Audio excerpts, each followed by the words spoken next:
Right now, as you're listening to this, your mind is working against you. Not sometimes, not occasionally, but constantly. Every single day, your own brain sabotages your progress, destroys your confidence, and keeps you trapped in patterns that you desperately want to break. And the most frustrating part, you probably don't even realize it's happening. Most people live their entire lives as prisoners of their own minds. They set goals and never achieve them. They know what they should do, but can't seem to do it. They want to change, but find themselves repeating the same destructive patterns over and over again. Sound familiar? Here's what most people don't understand. Your mind isn't broken. It's not weak. It's not defective. Your mind is actually incredibly powerful and sophisticated. The problem is that it's been programmed to work against you instead of for you. And until you understand this one critical mechanism, until you learn to give your mind proper orders, you'll remain stuck exactly where you are.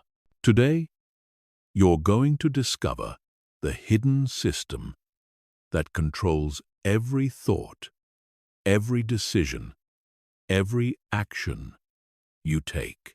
You're going to learn why your mind sabotages you, and more importantly, how to reprogram it to become your greatest ally instead of your worst enemy. By the end of this, you'll know exactly how to take control of your mind and make it work for you instead of against you. Chapter 1. The hidden saboteur living in your head. Every single morning, you wake up with the best intentions. You're going to eat healthy today. You're going to work out. You're going to be productive. You're going to focus on your goals. But then something happens. By the end of the day, you've done none of those things. You've fallen back into the same old patterns, made the same poor choices, and reinforced the same habits you're trying to break. You blame yourself. You think you lack willpower. You think you're not disciplined enough. But the truth is far more sinister and far more liberating than you realize. The real culprit isn't your willpower or your discipline. It's a hidden saboteur living inside your head, and it's been programmed to keep you exactly where you are. This saboteur operates below your conscious awareness. It's subtle, it's clever, and it's relentless. It doesn't announce itself with dramatic internal conflicts. Instead, it works through whispers, through small nudges, through tiny moments of resistance that you barely notice. But these tiny moments add up to massive, life-altering consequences. The saboteur speaks to you in your own voice, which makes it nearly impossible to detect. It sounds like your rational mind making logical arguments. It tells you things like, "Just this once won't hurt." Stick with familiar, comfortable patterns. But here's what's really happening. Your subconscious mind has been programmed with a specific set of instructions about who you are and what you're capable of. These instructions were installed years ago, maybe decades ago, and they've been running in the background of your life ever since. Every time you try to change, every time you try to grow, every time you try to become someone better, this programming activates and pulls you back to your default state. Think about it this way. If you've always seen yourself as someone who struggles with money, your subconscious mind will sabotage any attempt to build wealth. If you've always seen yourself as someone who's overweight, your subconscious will sabotage your diet and exercise efforts. If you've always seen yourself as someone who procrastinates, your subconscious will sabotage your productivity systems. This isn't a character flaw. This isn't a lack of motivation. This is a sophisticated psychological mechanism designed to keep you consistent with your existing identity. Your subconscious mind values consistency above everything else, including your happiness, your success, and your growth. It would rather keep you miserable and consistent than happy and changed. The most devastating part of this sabotage is that it feels like it's coming from you. The thoughts feel like your thoughts. The resistance feels like your resistance. The excuses feel like your logical reasoning. But they're not. They're the output of a program that's been running your life without your permission. Most people never figure this out. They spend their entire lives fighting against themselves, never realizing that they're not fighting their true self, but rather a collection of outdated programs that no longer serve them. They try harder. They set bigger goals. They read more books. They attend more seminars. But nothing changes because they're fighting the wrong battle. The first step to taking control of your mind is recognizing that these sabotaging thoughts and impulses aren't really you. They're just software running on your mental hardware. And like any software, they can be updated, reprogrammed, or completely replaced. But before you can reprogram anything, you need to understand exactly how this sabotage system works. You need to see the mechanism that's been controlling your life. Because once you see it, once you understand it, you can never be controlled by it again. Chapter 2. Why your brain is wired to keep you stuck. Your brain has one primary job: to keep you alive, not happy, not successful, not fulfilled, just alive. And from your brain's perspective, anything familiar is safe, and anything unfamiliar is potentially dangerous. This is why change feels so difficult, so uncomfortable, so wrong, even when you know logically that the change would be good for you. This survival mechanism served our ancestors well when physical threats were constant and immediate. If you tried something new and it got you eaten by a predator, that was the end of your genetic line. So our brains evolved to be incredibly conservative, to stick with what worked, to resist novelty and change at all costs. But in the modern world, this same mechanism that once saved our lives is now destroying our potential. The biggest threats to your well-being aren't physical anymore. They're psychological and spiritual.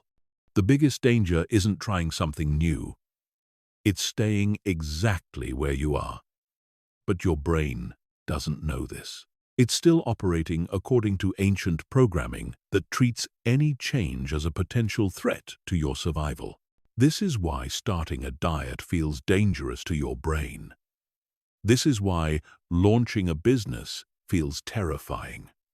This is why speaking up in a meeting or asking someone on a date triggers such intense anxiety. Your brain interprets these actions as potentially life-threatening because they're different from what you normally do. But the sabotage goes even deeper than just resistance to change.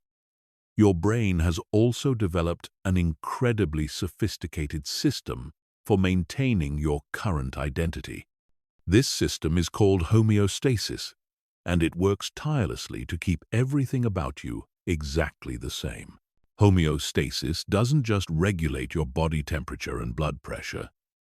It also regulates your thoughts, your emotions, your behaviors, and your results. If you typically make $50,000 a year, homeostasis will sabotage any attempt to make significantly more.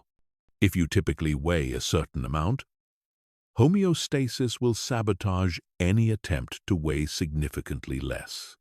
If you typically feel a certain level of confidence, homeostasis will sabotage any attempt to feel significantly more confident. This happens through a complex network of feedback loops that monitor every aspect of your experience and compare it to your historical baseline. When something starts to deviate too far from normal, homeostasis kicks in and starts generating thoughts, feelings, and impulses designed to bring you back to your set point. Let's say you decide to wake up at 5 a.m. instead of your usual 7 a.m. The first few days might go okay, but then homeostasis starts to push back. You'll start having thoughts about how you need more sleep. You'll start feeling more tired during the day. You'll start having compelling urges to hit the snooze button. These aren't signs that waking up early is bad for you. These are signs that homeostasis is working to maintain your normal sleep schedule. The same thing happens when you try to exercise more, eat healthier, work harder, or take more risks. Your brain generates an endless stream of thoughts, feelings, and impulses designed to bring you back to your comfort zone. And because these thoughts and feelings seem to be coming from you, you assume they represent your true desires and preferences. But here's the key insight. These thoughts and feelings aren't reflecting your true desires. They're reflecting your brain's desire to maintain consistency. Your brain would rather have you be consistently unhappy than inconsistently happy, because consistency feels safer from a survival perspective. This is why motivation doesn't work long-term. Motivation is just a temporary emotional state that can override your homeostatic programming for a short period of time.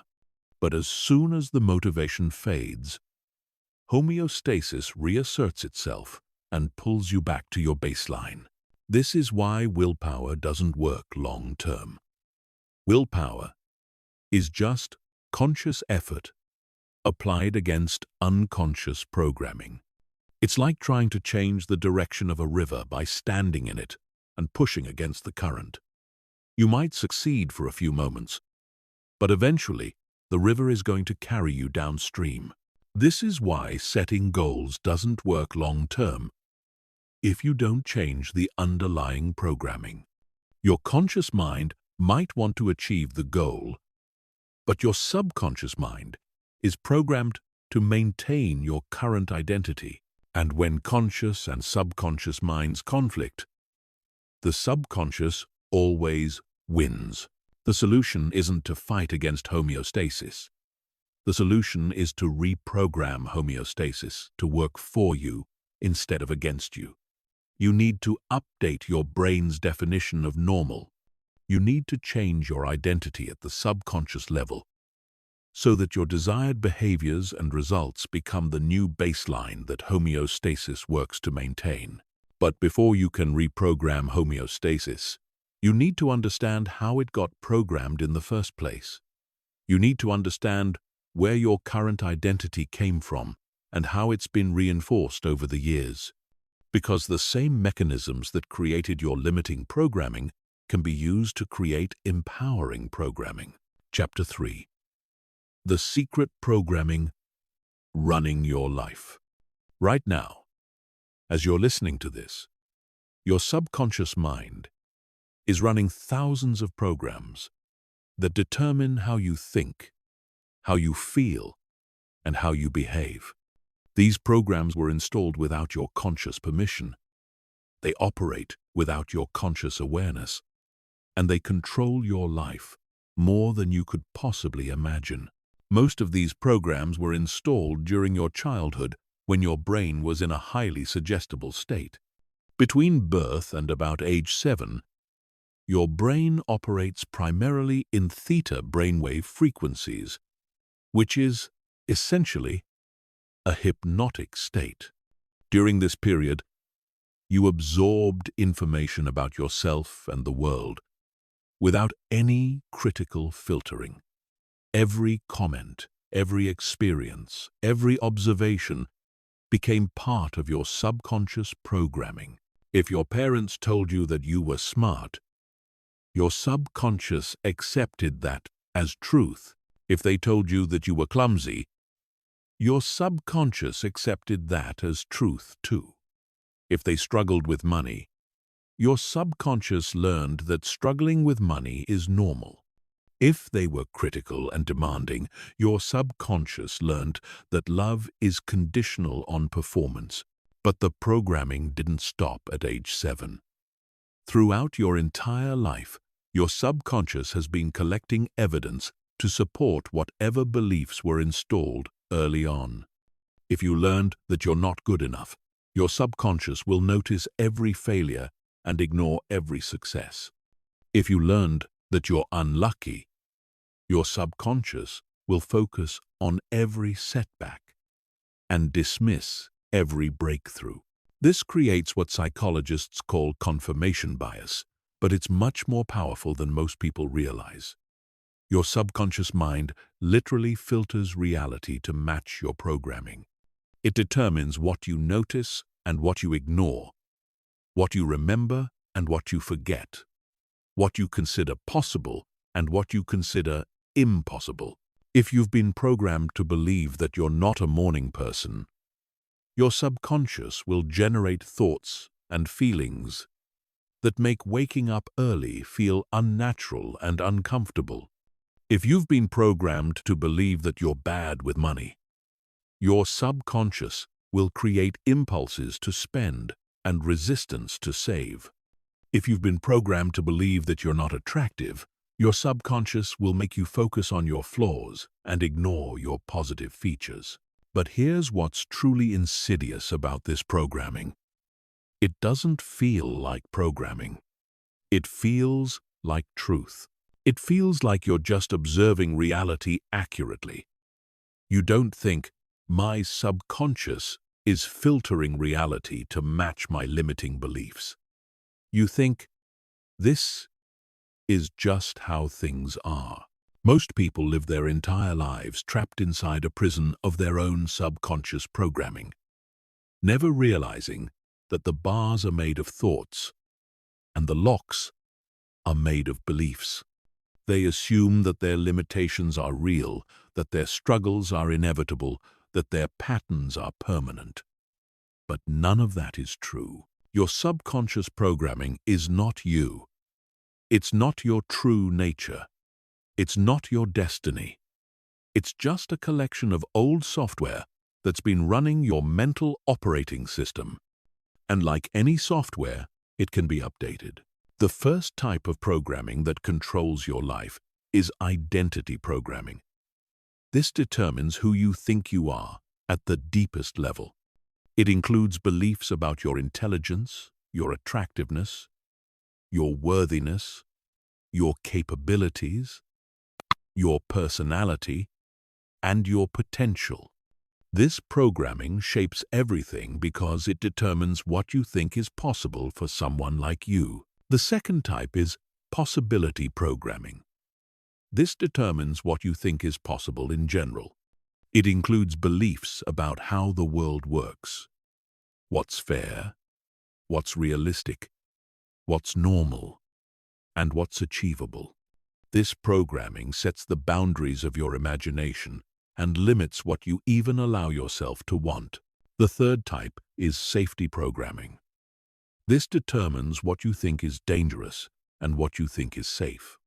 It includes beliefs about risk, change, failure, success, attention, vulnerability, and trust. This programming controls your behavior by generating fear responses to anything that threatens your current identity or situation. The fourth type is worth programming. This determines what you think you deserve and what you think you don't deserve. It includes beliefs about what kind of life is appropriate for someone like you, what level of success you're entitled to, what kind of treatment you should accept, and what kind of dreams you're allowed to pursue. All of these programs work together to create a comprehensive system that keeps you locked into a specific range of thoughts, feelings, behaviors, and results. They're like invisible boundaries that define the limits of your reality. And because they operate below conscious awareness, you experience these boundaries as natural law rather than arbitrary programming. But here's the liberating truth. None of this programming is permanent. Your subconscious mind is incredibly powerful, but it's also incredibly malleable. It can learn new patterns, adopt new beliefs, and create new identities. The same plasticity that allowed limiting programming to be installed can be used to install empowering programming. The key is understanding that your subconscious mind can't tell the difference between what's real and what's vividly imagined. It responds to repetition, emotion, and authority. If you can create new thoughts and experiences that are repeated consistently, felt deeply, and delivered with conviction, your subconscious will accept them as truth and begin to reorganize your reality accordingly. This is how every successful person has overcome their original programming. They didn't just think positive thoughts or set bigger goals. They systematically reprogrammed their subconscious mind to support a new identity and a new reality. And once that programming was installed, their external results changed automatically. Chapter 4. The Reticular Activating System. Your brain's secret filter.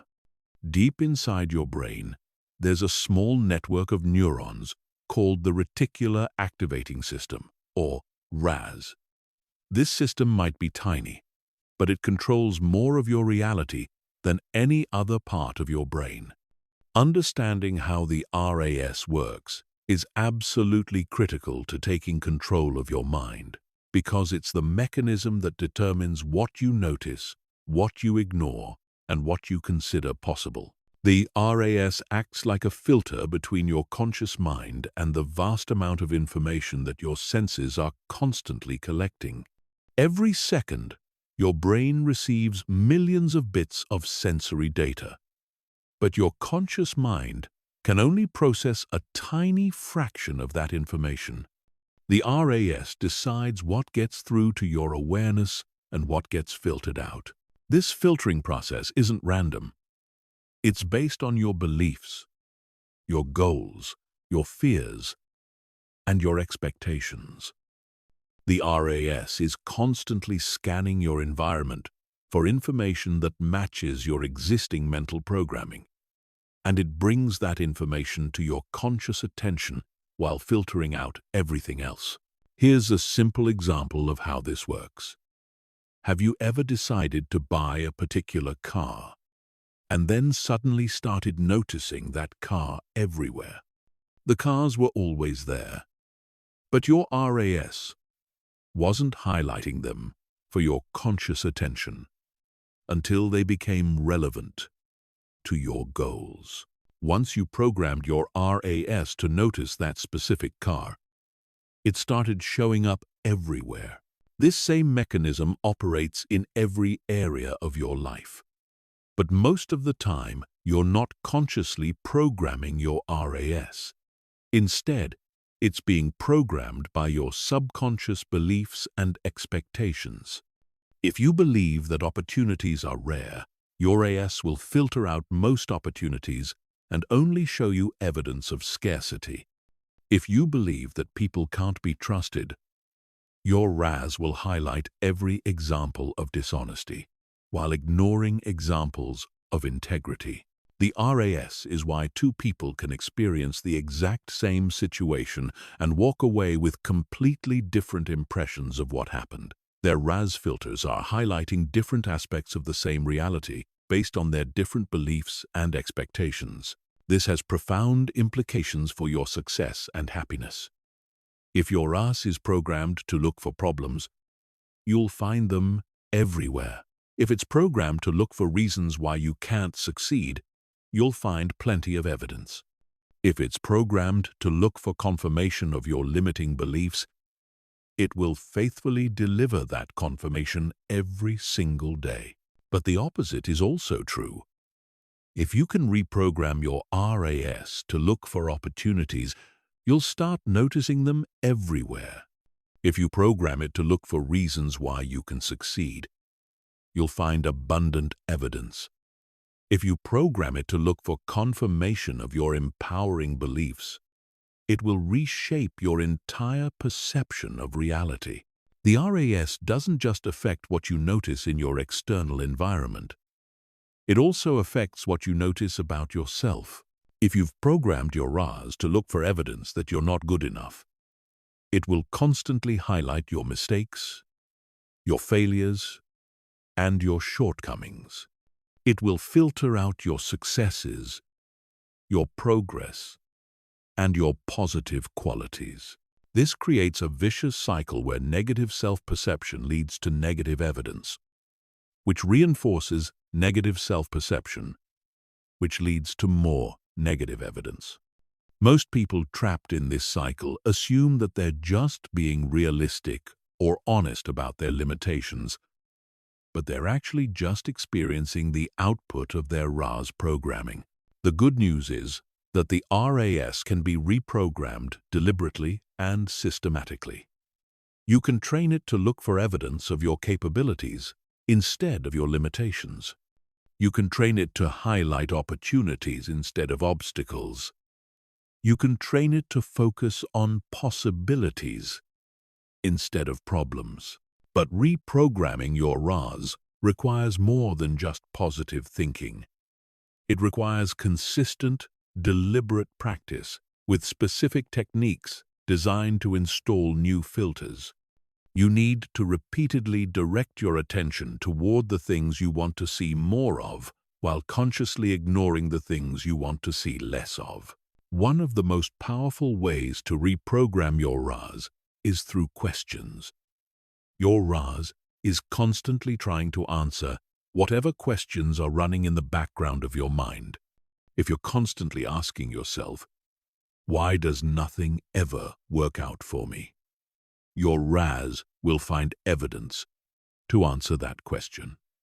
But if you start asking, "How can I make this work?"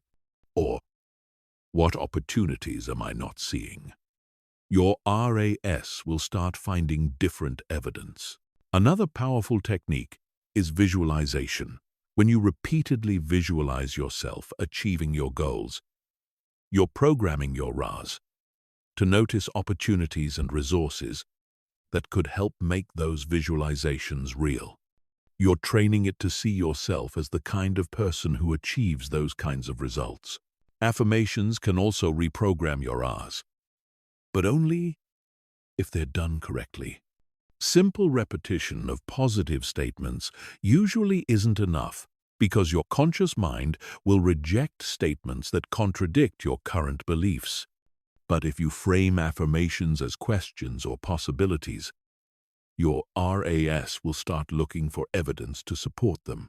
The key to RAS reprogramming is consistency and specificity. You can't just casually think about what you want once in a while and expect your RAS to change its filters. You need to deliberately and consistently direct your attention toward your desired reality until that becomes your RAS's default focus. Most people have no idea that their RAS even exists, let alone that it can be reprogrammed. They assume that they see reality accurately and that their perceptions are objective. But your perceptions are not objective. They're the result of your RAS programming. And that programming can be changed. When you take control of your RAS, you take control of your reality. You stop being a passive victim of whatever your attention happens to land on, and you become an active director of your own experience. This is one of the most powerful tools for transforming your life, because it changes not just what you do, but what you see as possible to do. Chapter 5. Breaking the Sabotage Cycle.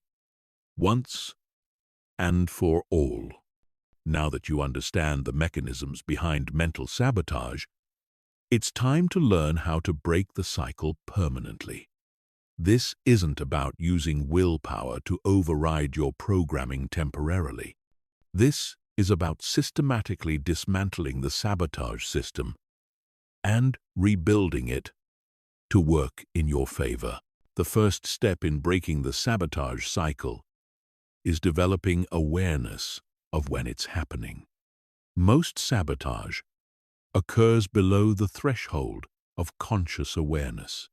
You experience it as sudden loss of motivation, unexpected resistance, compelling urges to procrastinate, or thoughts that seem to come out of nowhere. Learning to recognize these patterns is essential because you can't change what you can't see. Start paying attention to the moments when you abandon your goals or revert to old patterns. What thoughts were you having right before you gave up? What emotions were you feeling? What internal dialogue was playing in your head? Most people never examine these moments closely because they're too busy judging themselves for failing.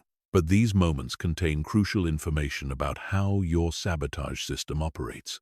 The second step is learning to distinguish between your authentic voice and your programming voice. Your authentic voice speaks in terms of possibilities, growth, and long-term fulfillment. Your programming voice speaks in terms of limitations, safety, and immediate comfort. Your authentic voice encourages you to take risks and pursue your dreams. Your programming voice finds reasons why you should play it safe and stick with what you know. This distinction can be subtle because both voices seem to come from you, but there are key differences in how they operate. Your programming voice tends to be urgent, dramatic, and emotionally charged. It uses words like never, always, impossible, and dangerous. It focuses on worst-case scenarios and past failures. It tries to convince you that change is too risky or too difficult. Your authentic voice, on the other hand, tends to be calm, encouraging, and solution-focused. It acknowledges challenges, but focuses on possibilities. It draws inspiration from your values and long-term vision. It encourages you to grow and expand rather than contract and hide. Learning to distinguish between these voices takes practice. But once you develop this skill, you can start choosing which voice to listen to. You can acknowledge your programming voice without being controlled by it. You can thank it for trying to keep you safe while choosing to follow your authentic voice instead.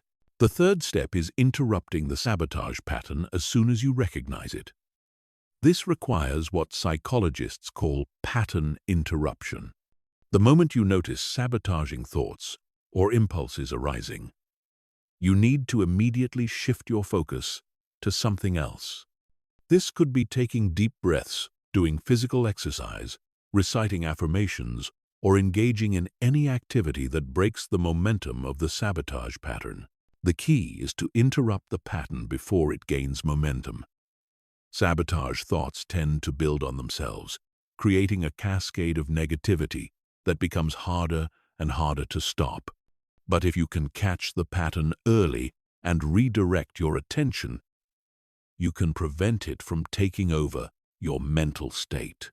Pattern interruption works because it disrupts the neural pathways that support sabotaging thoughts and behaviors. Every time you successfully interrupt a negative pattern, you weaken its hold on your mind. Every time you choose a different response, you strengthen the neural pathways that support positive patterns. The fourth step is installing new programming to replace the old sabotage patterns. This is where most people fail because they focus only on removing negative patterns without installing positive ones. But nature abhors a vacuum. If you don't consciously install new programming, your subconscious will default back to the old patterns. Installing new programming requires repetition, emotion, and authority. You need to consistently expose your subconscious mind to new thoughts, beliefs, and experiences that support your desired identity and goals. This could involve daily affirmations, visualization exercises, reading empowering books, listening to motivational content, or surrounding yourself with people who embody the mindset you want to develop. The programming process is most effective when it engages both your logical mind and your emotional mind. Purely logical approaches often fail because your subconscious responds more to emotion than to logic. But purely emotional approaches can also fail because your conscious mind needs to understand and accept the new programming for it to stick. The fifth step is creating environmental support for your new programming. Your environment is constantly programming your subconscious mind through the information you consume, the people you spend time with, and the situations you put yourself in. If your environment is constantly reinforcing your old patterns, it will be much harder to establish new ones. This means you need to become very deliberate about your information diet. Stop consuming content that reinforces limiting beliefs, and start consuming content that supports your growth. Reduce time spent with people who reinforce your old identity, and increase time spent with people who support your new identity. Remove environmental triggers that activate old patterns, and create environmental cues that support new patterns. The sixth step is celebrating every small victory along the way. Your subconscious mind learns through repetition and reinforcement. When you successfully resist sabotage or make progress toward your goals, you need to consciously acknowledge and celebrate those victories. This reinforces the new neural pathways and makes it more likely that you'll repeat the positive behavior. Most people ignore their small victories and focus only on their failures. This trains their subconscious mind to expect failure and to generate more sabotage patterns. But when you consistently celebrate progress, no matter how small, you train your subconscious mind to expect success and to generate patterns that support continued growth. Breaking the sabotage cycle isn't a one-time event. It's an ongoing process that requires consistent attention and effort. But every time you successfully interrupt a sabotage pattern and choose a different response, you become stronger. Every time you install new programming and reinforce it with action, you become more aligned with your authentic self. The goal isn't to eliminate all resistance or challenge from your life. The goal is to ensure that when resistance arises, it comes from legitimate external obstacles rather than from your own internal sabotage system. When your mind is working with you instead of against you, you can accomplish things that seemed impossible when you were fighting yourself every step of the way. Chapter 6. The 4 Pillars of Mental Reprogramming. Most people try to change their minds using methods that are doomed to fail from the start. They rely on willpower, motivation, and conscious effort to override decades of subconscious programming. It's like trying to redirect a river with your bare hands. You might succeed for a few moments, but eventually the current will overpower you and carry you back downstream. Successful mental reprogramming requires a systematic approach based on how your subconscious mind actually works, not how you think it should work.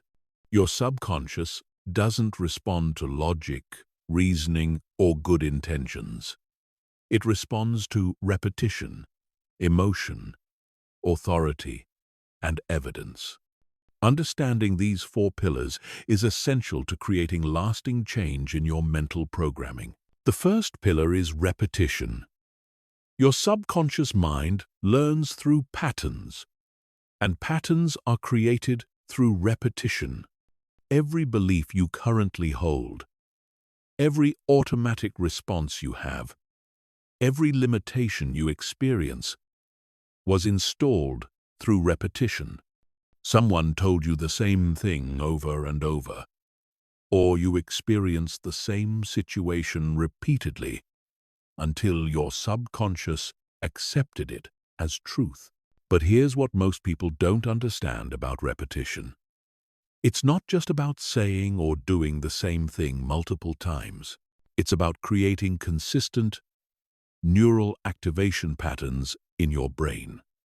Every time you think a thought, feel an emotion, or take an action, you're strengthening specific neural pathways. The more you activate these pathways, the stronger they become, and the more automatic they become. This is why affirmations often fail when people first try them. They repeat positive statements a few times and expect immediate results. But their new positive statements are competing against years or decades of negative repetition. It's like trying to carve a new river channel while the old river is still flowing at full force. Effective repetition requires consistency, frequency, and duration. You need to activate your new neural pathways more often than your old ones. You need to do this consistently over time. And you need to continue until the new pathways become stronger than the old ones. This typically takes weeks or months, not days. The second pillar is emotion. Your subconscious mind pays much more attention to information that comes with strong emotional content. This is why traumatic experiences can reprogram your mind instantly, while positive experiences often need to be repeated many times to have the same impact. Emotion acts like a highlighter, telling your subconscious that this information is important and should be remembered. Most people trying to reprogram their minds make the mistake of focusing only on the logical content of their new beliefs without engaging their emotions. They repeat affirmations in a flat, emotionless tone. They visualize their goals without feeling the excitement, pride, or satisfaction of achieving them.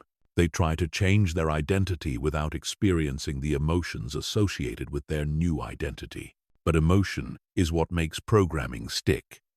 When you can feel the emotions associated with your new beliefs and identity, your subconscious treats them as real experiences rather than just wishful thinking. The more intensely you can feel these emotions, the faster your subconscious will accept the new programming. This doesn't mean you need to manufacture fake emotions or try to feel good all the time. It means you need to connect your new programming to genuine emotions that you can access and experience. If you want to program yourself to be more confident, you need to remember times when you felt genuinely confident and recreate those feelings while installing your new beliefs. The third pillar is authority. Your subconscious mind is more likely to accept information that comes from sources it perceives as authoritative. This is why children are so easily programmed by their parents, why students are influenced by their teachers, and why people are swayed by experts and celebrities. But authority doesn't just come from external sources. You can establish yourself as an authority in your own mind by speaking to yourself with conviction, certainty, and command. When you give your subconscious mind new instructions, you need to deliver them with the same authority that a hypnotist uses with a client or a drill sergeant uses with recruits. Most people undermine their own authority by being wishy-washy with their self-talk. They say things like, "I hope I can," or "maybe I should," or "I'll try to." This tentative language tells your subconscious that you're not really committed to the new programming, so it doesn't need to take it seriously. Authoritative self-talk uses definitive language. Instead of, "I hope I can be more confident," you say, "I am confident." Instead of, "Maybe I should exercise more," you say, "I exercise regularly." Instead of, "I'll try to save money," you say, "I save money consistently." This kind of language tells your subconscious that this is not a suggestion or a possibility, but a command that must be obeyed. The fourth pillar is evidence. Your subconscious mind needs proof that your new programming is real and valid. It's constantly looking for evidence to support or contradict whatever beliefs you're trying to install. If you're trying to program yourself to believe you're successful, but all the evidence in your life points to struggle and failure, your subconscious will reject the new programming. This is why it's crucial to start gathering evidence for your new beliefs as soon as you begin the reprogramming process. This evidence can be small at first. If you're programming yourself to be more disciplined, evidence might be as simple as making your bed every morning or doing 10 push-ups every day. If you're programming yourself to be more social, evidence might be starting one conversation with a stranger each week. The key is to create a consistent stream of evidence that supports your new identity and beliefs. Every piece of evidence, no matter how small, strengthens the new neural pathways and makes it easier for your subconscious to accept the new programming. Over time, as the evidence accumulates, your new beliefs become self-reinforcing. But evidence collection must be strategic and intentional. Your RAs will naturally look for evidence that confirms your existing beliefs, while filtering out evidence that contradicts them. So you need to consciously direct your attention toward evidence that supports your new programming, while consciously ignoring evidence that supports your old programming. This might feel like self-deception at first, but it's actually just redirecting your natural confirmation bias toward beliefs that serve you instead of beliefs that limit you. You're not ignoring reality. You're choosing which aspects of reality to focus on. And since your focus determines your experience, choosing empowering evidence creates empowering experiences. Understanding these 4 pillars gives you a framework for systematic mental reprogramming. Instead of hoping that positive thinking will magically change your life, you can use these principles to deliberately install new programming that supports your goals and dreams. But knowing the principles isn't enough. You need specific techniques and strategies for applying them consistently over time. You need a systematic approach that turns mental reprogramming from a random hope into a reliable process. Chapter 7. Identity Transformation. Becoming who you want to be. Your identity is the most powerful force in your psychology. It determines what you think is possible for you, what kinds of actions feel natural, what kinds of results you expect, and what kinds of goals you set. Most people spend their entire lives trying to improve their results without ever changing their identity. But your results will always be consistent with your identity because your subconscious mind won't allow you to maintain results that contradict who you think you are. If you see yourself as someone who struggles with money, you will unconsciously sabotage any financial success that threatens that identity. If you see yourself as someone who is overweight, you will unconsciously sabotage any weight loss that threatens that identity. If you see yourself as someone who is shy and awkward, you will unconsciously sabotage any social success that threatens that identity. This is why most diets fail, most business ventures fail, and most self-improvement efforts fail. People try to change their results without changing their identity. They want to have the results of a different person while maintaining the identity of their current person. But the subconscious mind won't allow this contradiction to persist. The solution is identity transformation. Instead of trying to force new results while maintaining your old identity, you need to consciously and deliberately transform your identity to match the results you want. Once your identity changes, the new results become inevitable because they're simply the natural expression of who you are. Identity transformation happens at 3 levels: self-image, self-talk, and self-evidence. Your self-image is how you see yourself in your mind. Your self-talk is how you speak to yourself and about yourself. Your self-evidence is the proof you collect about who you are. All 3 levels must be aligned for identity transformation to be complete and permanent. Let's start with self-image transformation.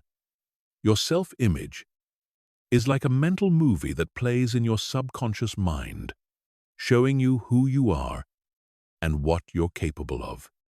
Most people have never consciously examined their self-image, let alone deliberately changed it. They're running mental movies that were created years or decades ago, often by other people. And these outdated movies are controlling their current reality. To transform your self-image, you need to consciously create new mental movies that show you as the person you want to become. This isn't just daydreaming or wishful thinking. This is systematic mental rehearsal designed to reprogram your subconscious mind's definition of who you are. Start by getting specific about your desired identity. Don't just say you want to be successful or confident or healthy. Define exactly what that looks like in terms of how you think, how you feel, how you act, how you dress, how you speak, how you carry yourself, and how you spend your time. The more specific you can be, the more real this identity will become to your subconscious mind. Then spend time each day visualizing yourself as this person. See yourself thinking their thoughts, feeling their emotions, taking their actions, and getting their results. Make these visualizations as vivid and detailed as possible. Engage all your senses. Feel what it feels like to be this person. Hear what it sounds like when this person speaks. See what it looks like when this person moves through the world. The key is to make these visualizations feel real rather than imaginary. Your subconscious mind can't tell the difference between a vividly imagined experience and a real experience. When you repeatedly visualize yourself as your desired identity, your subconscious starts to accept this identity as real and begins to align your thoughts, feelings, and behaviors accordingly. Self-talk transformation is equally important. The way you talk to yourself and about yourself is constantly reinforcing your current identity. Most people use self-talk that reinforces limitations, failures, and negative characteristics. They say things like, "I'm not good at this," or "I always mess things up," or "I can't help it, that's just who I am." This kind of self-talk is programming your subconscious mind to maintain a limiting identity. Every time you describe yourself in negative terms, you're reinforcing neural pathways that support that negative identity. Your subconscious mind treats your self-talk as instructions about who you are and what you're capable of. To transform your identity, you need to transform your self-talk. Start paying attention to how you talk to yourself and about yourself. Notice when you use limiting language or describe yourself in negative terms. Then consciously replace that language with language that supports your desired identity. Instead of saying, "I'm not good at this," say, "I'm learning to be good at this." Instead of saying, "I always mess things up," say, "I'm getting better at doing things." Right. Instead of saying, I can't help it, that's just who I am. Say, I'm becoming someone who can handle this. But the most powerful self-talk transformation happens when you start describing yourself as if you already are the person you want to become. Instead of saying, I want to be confident, say, I am confident. Instead of saying, I'm trying to be successful, say, I am successful. This kind of present tense, definitive language programs your subconscious mind to accept your desired identity as current reality. Self-evidence transformation is the third and most crucial level of identity transformation. Your subconscious mind needs proof that your new identity is real. It's constantly collecting evidence about who you are, based on your actions, your results, and your experiences. If you're trying to convince your subconscious that you're disciplined, but all the evidence points to procrastination and laziness, the new identity won't stick. This is why identity transformation must be supported by action. You need to start acting like the person you want to become, even before you fully feel like that person. Every action you take either reinforces your current identity or builds evidence for your new identity. There are no neutral actions from an identity perspective. Start small but be consistent. If you want to transform your identity to that of a healthy person, start with small healthy actions like drinking more water, taking daily walks, or eating one healthy meal per day. If you want to transform your identity to that of a successful entrepreneur, start with small business actions like reading industry publications, networking with other entrepreneurs, or working on your business idea for 30 minutes each day. The key is to choose actions that feel like natural expressions of your desired identity.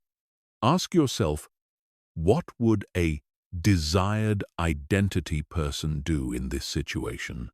And then do that thing. Each time you act in alignment with your desired identity, you're collecting evidence that supports that identity and weakening evidence that supports your old identity. Over time, as you consistently visualize your new identity, speak in alignment with your new identity, and act in alignment with your new identity, something remarkable happens. Your subconscious mind starts to accept this new identity as real. And once your subconscious accepts your new identity, it begins to automatically generate thoughts, feelings, and behaviors that are consistent with that identity. This is when transformation becomes effortless. Instead of fighting against your natural tendencies start supporting your goals. Instead of having to force yourself to take positive actions start feeling natural and automatic. Instead of having to overcome resistance, you start experiencing momentum. But identity transformation isn't a one-time event. It's an ongoing process that requires consistent attention and effort. Your old identity will try to reassert itself, especially during times of stress or challenge. You need to be vigilant about maintaining your new identity programming and strengthening it through continued visualization, self-talk, and action. The most successful people in any field have mastered identity transformation. They don't just have goals or strategies. They have become the kind of person who naturally achieves those goals using those strategies. And once you understand how to transform your identity, you can become the kind of person who naturally creates whatever results you desire. Chapter 8. Environmental Design. Making your surroundings work for you. Your environment is constantly programming your subconscious mind. And most people have no idea this is happening. Every sight, sound, smell, and sensation in your environment is sending signals to your brain about who you are, what's possible, and what's normal. If your environment is reinforcing limiting beliefs and old patterns, it will be almost impossible to maintain new programming, no matter how much internal work you do. Think about it this way. If you're trying to reprogram yourself to be more focused and productive, but your workspace is cluttered and chaotic, the environmental signals are contradicting your internal programming. If you're trying to reprogram yourself to be healthier, but your kitchen is full of junk food, the environmental cues are undermining your efforts. If you're trying to reprogram yourself to be more confident, but you're surrounded by people who constantly criticize and doubt you, the social environment is working against your transformation. Environmental design is the process of systematically structuring your physical, digital, and social environments to support your desired identity and goals. It's about creating external conditions that make your new programming easier to maintain and your old programming harder to activate. Let's start with your physical environment. Every object in your space is communicating something to your subconscious mind. A cluttered desk communicates chaos and lack of control. A messy bedroom communicates disorder and low standards. Old, broken, or cheap items communicate scarcity and limitation. But a clean, organized, well-designed space communicates order, control, abundance, and high standards. This doesn't mean you need to spend a fortune redecorating your entire life. It means you need to be intentional about what your environment is communicating and make strategic changes that support your new identity. If you want to be more productive, create a workspace that looks and feels like a place where productive people work. If you want to be healthier, design your kitchen and living space to make healthy choices easier and unhealthy choices harder. One of the most powerful environmental design strategies is removing environmental triggers that activate old patterns. These are physical cues that automatically stimulate old thoughts, emotions, or behaviors. If you're trying to eat healthier but you keep junk food visible in your kitchen, those visual cues will constantly trigger cravings and impulses to eat unhealthy food. If you're trying to be more productive but your phone is always within reach, the visual cue of the phone will constantly trigger the impulse to check social media or messages. Environmental triggers work below conscious awareness. You don't consciously decide to be tempted by junk food or distracted by your phone. These responses happen automatically because your brain has been conditioned to associate certain environmental cues with certain behaviors. The solution is to identify and remove as many triggers as possible for behaviors you want to eliminate. At the same time, you need to create environmental cues that trigger behaviors you want to increase.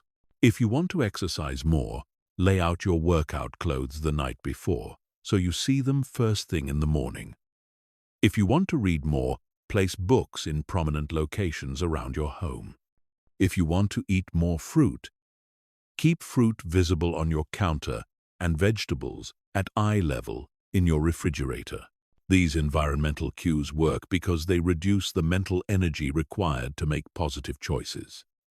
When positive behaviors are cued by your environment, they require less willpower and conscious effort. When negative behaviors are not cued by your environment, they're much easier to avoid. Your digital environment is just as important as your physical environment, perhaps more so given how much time most people spend interacting with digital devices. Your phone, computer, social media feeds, email inbox, and entertainment choices are constantly feeding information to your subconscious mind about what's normal, what's possible, and what's important. If your social media feeds are full of drama, negativity, and people complaining about their problems, that's programming your subconscious to see the world as a difficult, hostile place. If your entertainment choices consist primarily of shows and movies that glorify dysfunction, conflict, and mediocrity, that's programming your subconscious to see those things as normal and acceptable. But if you curate your digital environment to include inspiring content, educational material, and examples of people achieving the kinds of results you want, that programming works in your favor. If you follow social media accounts that share motivational content, success stories, and practical strategies, you're constantly exposing your subconscious to evidence that success is possible and normal. The key is to be as intentional about your digital diet as you are about your food diet. Unfollow accounts that make you feel worse about yourself or your possibilities. Stop consuming news and entertainment that reinforces limiting beliefs about what's possible. Instead, actively seek out content that supports your goals, reinforces your desired identity, and exposes you to examples of people who have achieved what you want to achieve. Your social environment might be the most important factor of all. The people you spend time with are constantly influencing your thoughts, beliefs, and behaviors through both direct communication and subtle social cues. If you're surrounded by people who complain constantly, doubt your dreams, or settle for mediocrity, their influence will work against your efforts to transform your life. This doesn't mean you need to cut everyone out of your life who isn't perfect, but it does mean you need to be strategic about who you spend the most time with and what kinds of conversations dominate your social interactions. You need to limit exposure to people who reinforce limiting beliefs and increase exposure to people who reinforce empowering beliefs. Seek out people who embody the qualities you want to develop. Find mentors, coaches, or peers who have achieved the kinds of results you want to achieve. Join groups, communities, or organizations where your desired identity and goals are considered normal rather than exceptional.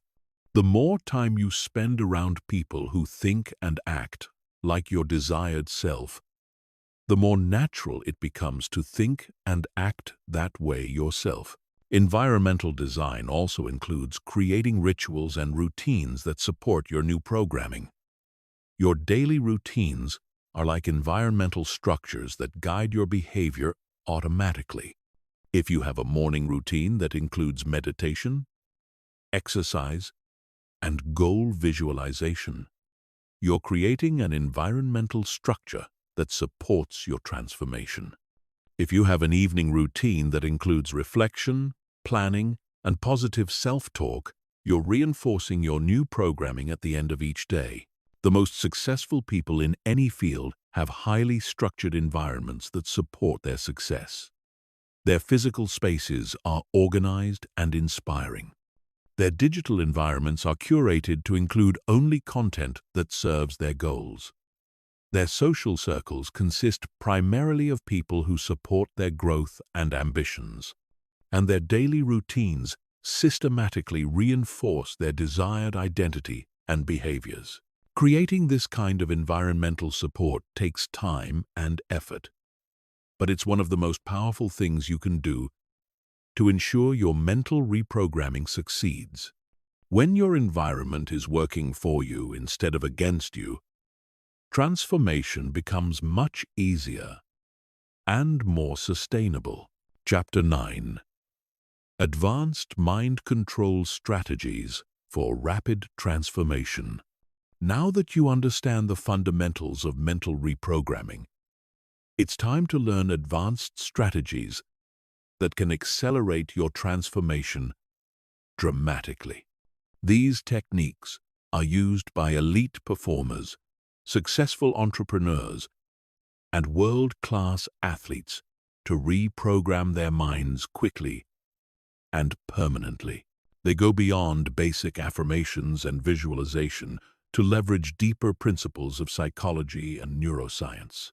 The first advanced strategy is state conditioning. Your emotional state determines what kinds of thoughts you think, what kinds of decisions you make, and what kinds of actions you take. Most people are completely at the mercy of their emotional states. They feel good when good things happen, and feel bad when bad things happen. But elite performers have learned to control their emotional states consciously and deliberately. State conditioning involves training yourself to access empowering emotional states on command, regardless of your external circumstances. This is crucial for mental reprogramming because your subconscious mind is much more receptive to new programming when you're in certain emotional states. When you're feeling confident, excited, and empowered, your subconscious is more likely to accept positive beliefs about yourself and your capabilities. The key to state conditioning is understanding that your emotional state is determined by your physiology, your focus, and your internal dialogue. By changing these three elements deliberately, you can change your emotional state instantly. This means you can access empowering states whenever you need them for reprogramming purposes. Physiology is the most immediate way to change your state. Your body position, breathing pattern, facial expression, and movement all send signals to your brain about how you should feel. When you stand tall, breathe deeply, smile genuinely, and move with energy, your brain interprets these signals as confidence and power. When you slouch, breathe shallowly, frown, and move slowly, your brain interprets these signals as depression and weakness. To condition empowering states, develop specific physical postures and movements that you associate with confidence, energy, and success. Practice these postures regularly until you can access them instantly. Then use these physical states to anchor positive programming into your subconscious mind. Focus is the second element of state control. What you focus on determines how you feel. If you focus on your problems, failures, and limitations, you'll feel discouraged and powerless. If you focus on your possibilities, successes, and strengths, you'll feel excited and empowered. Most people focus randomly, allowing their attention to be pulled toward whatever seems most urgent or dramatic. But you can train yourself to control your focus deliberately. Develop the habit of consciously directing your attention toward thoughts and images that support your desired emotional state. When you're doing reprogramming work, focus exclusively on your goals, your progress, and your desired identity. Don't allow your attention to drift toward doubts, fears, or obstacles. This focused attention will enhance the effectiveness of your programming dramatically.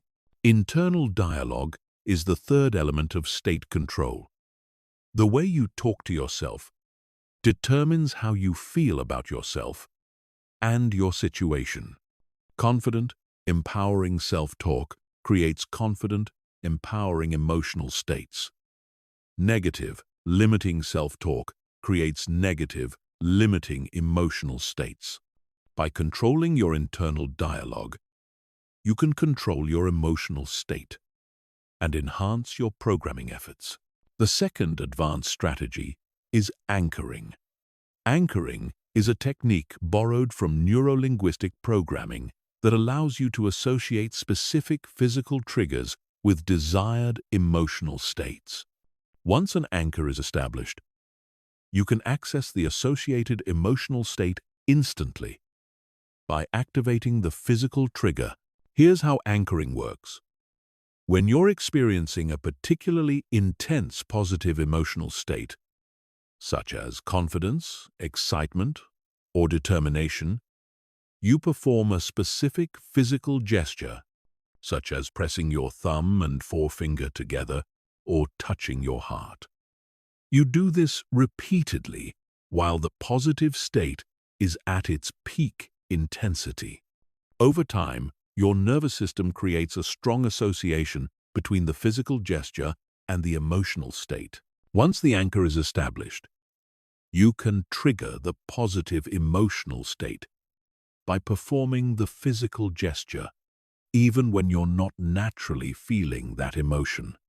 This is incredibly powerful for mental reprogramming because it allows you to access empowering states on demand, regardless of your circumstances.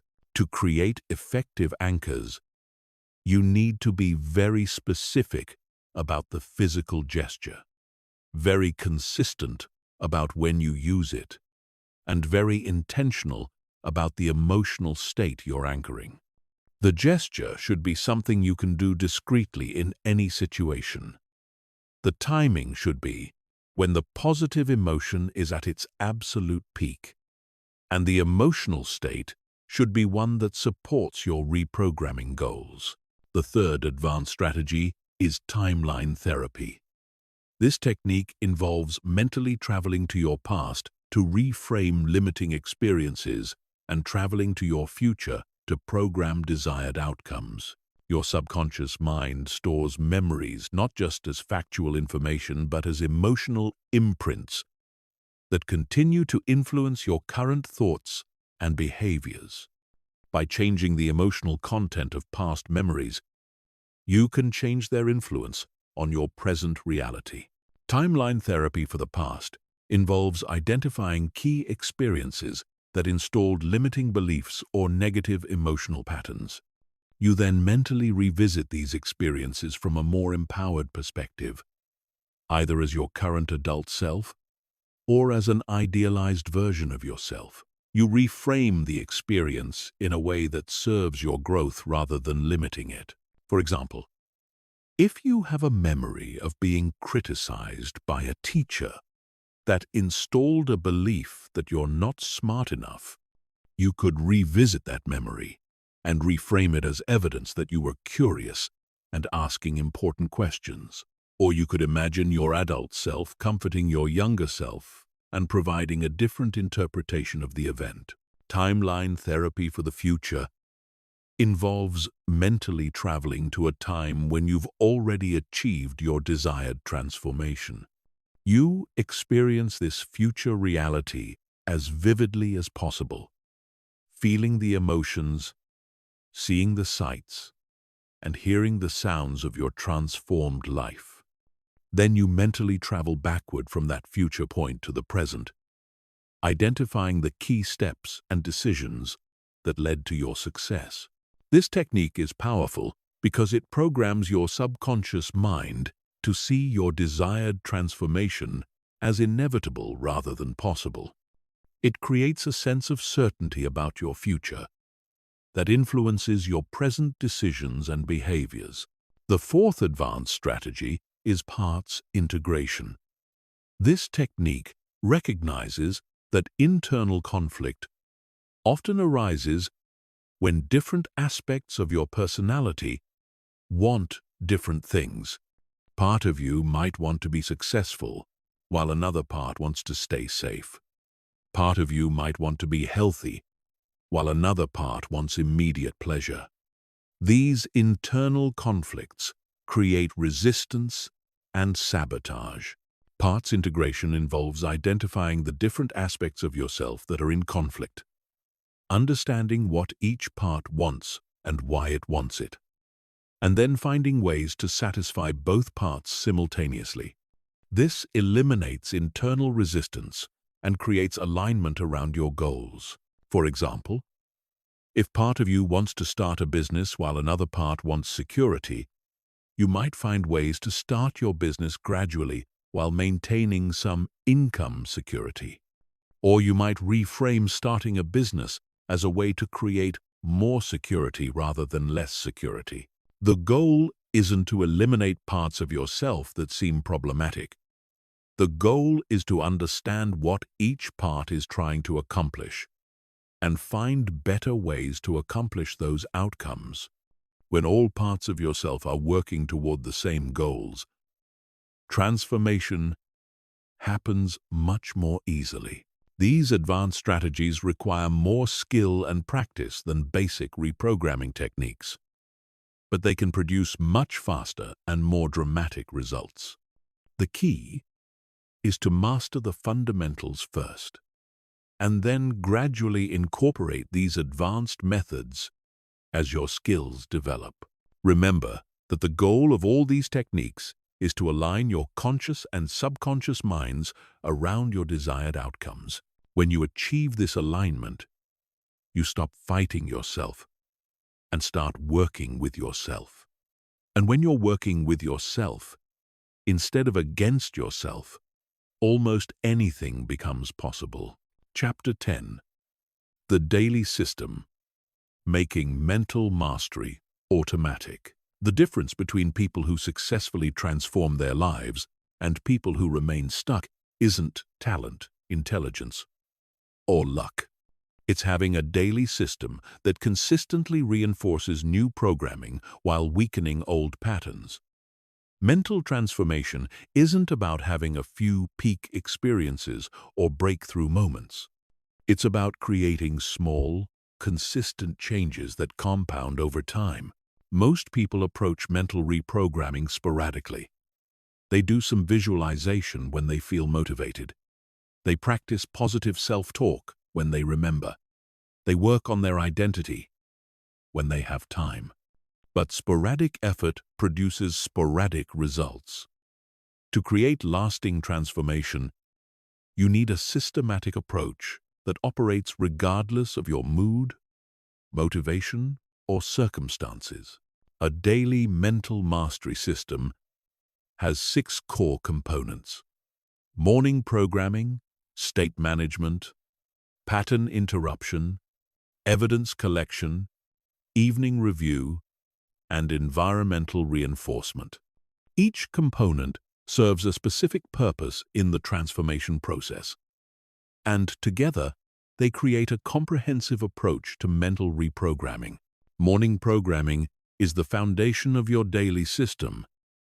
The first hour after you wake up is when your brain is most receptive to new programming. Your conscious mind hasn't fully activated yet, so your subconscious is more accessible. This is the ideal time to install new beliefs, visualize your desired identity, and set the emotional tone for your day. Your morning programming routine should include identity visualization, where you spend 10 to 15 minutes seeing yourself as the person you want to become. Make this visualization as detailed and emotional as possible. See yourself thinking, feeling, and acting like your desired identity. Feel the emotions associated with being this person.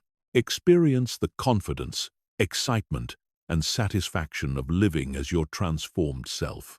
Include affirmations that reinforce your new identity and beliefs. But don't just repeat positive statements mechanically. Speak with conviction, authority, and emotion. Feel the truth of what you're saying.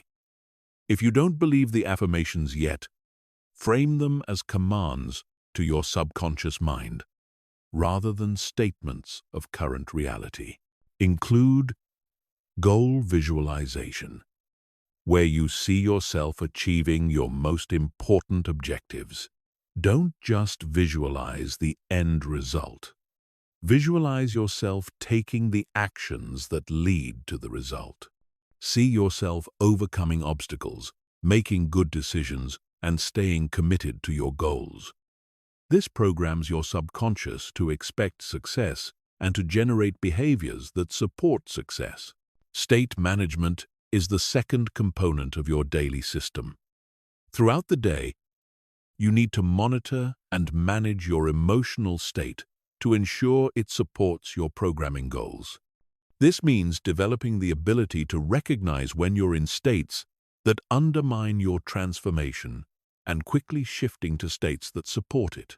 Create a state management protocol that you can use whenever you notice yourself feeling discouraged, doubtful, or disempowered. This might include specific breathing exercises, physical movements, empowering self-talk, or mental anchors that instantly shift your state. The key is to have these tools readily available so you can use them before negative states gain momentum.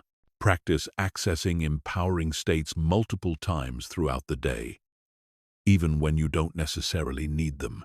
This strengthens your ability to control your state and makes it easier to shift states when you do need to. Think of this as mental exercise that builds your emotional fitness. Pattern interruption is the third component.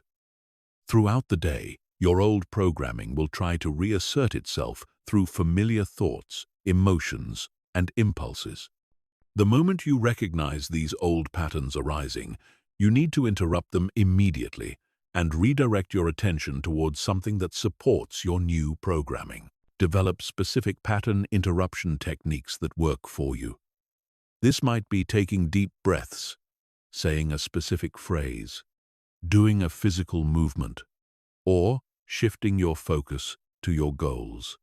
The technique itself isn't as important as using it consistently every time you notice old patterns emerging. The key to effective pattern interruption is speed.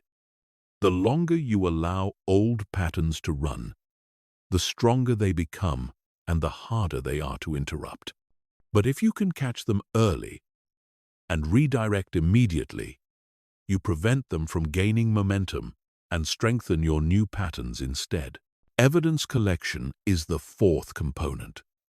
Throughout the day, you need to actively look for evidence that supports your new identity and beliefs while consciously ignoring evidence that supports your old programming. This isn't about being unrealistic or ignoring problems. It's about strategically directing your attention toward evidence that serves your transformation. Keep a daily evidence journal where you record every piece of evidence, no matter how small, that supports your new identity. If you're transforming your identity to that of a confident person, record every moment when you spoke up, took a risk, or felt good about yourself. If you're transforming your identity to that of a successful person, record every achievement, every positive feedback, and every step forward. Review this evidence regularly to reinforce your new beliefs and identity.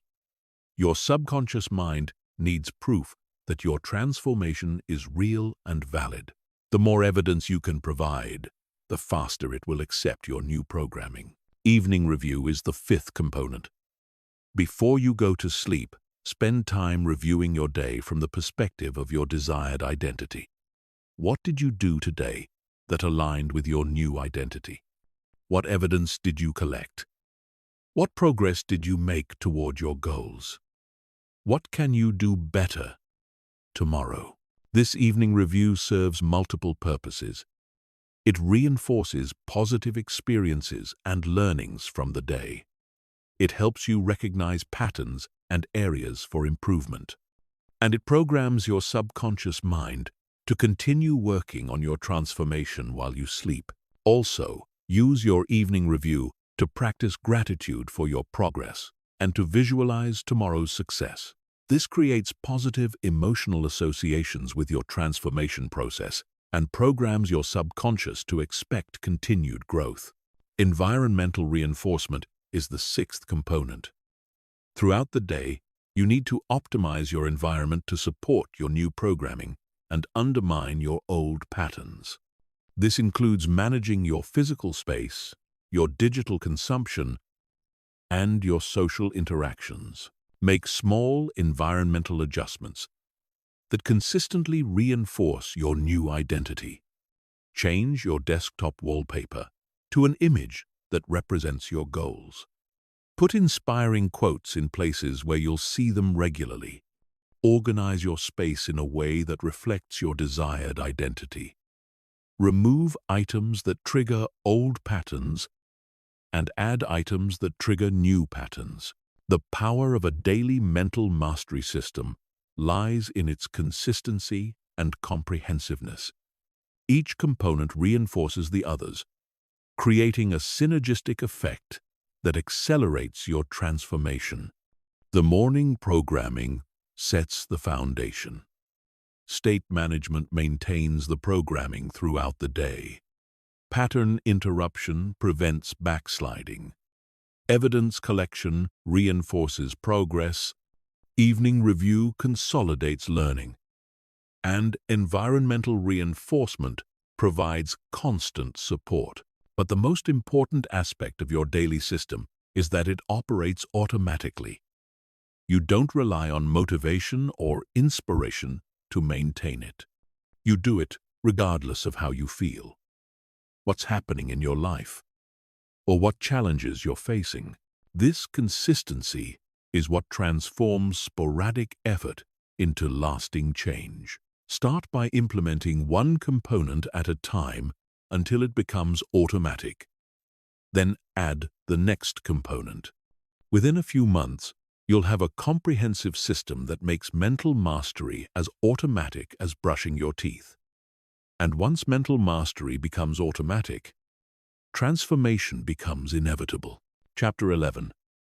Overcoming resistance and breaking through plateaus. No matter how committed you are to transforming your mind, you will encounter resistance. This resistance isn't a sign that you're doing something wrong or that transformation isn't possible for you.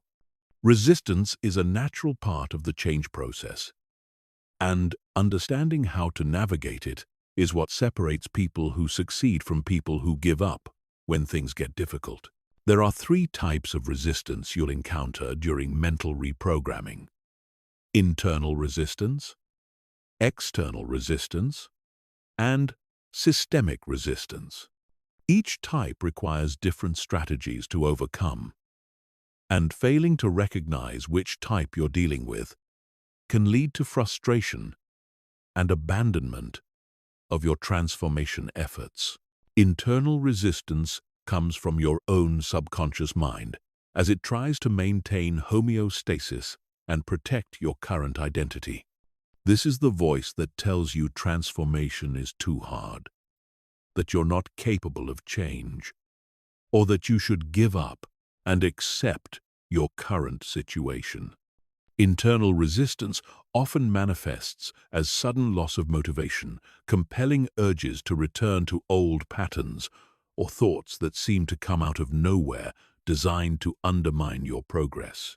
The key to overcoming internal resistance is recognizing it for what it is: outdated programming trying to maintain control. When you experience internal resistance, don't fight it directly. Instead, acknowledge it. Thank it for trying to keep you safe, and then consciously choose to move forward anyway. Remember that internal resistance is strongest right before breakthrough moments. The intensity of the resistance often indicates how close you are to a significant transformation. Develop a resistance protocol that you can implement whenever internal resistance arises.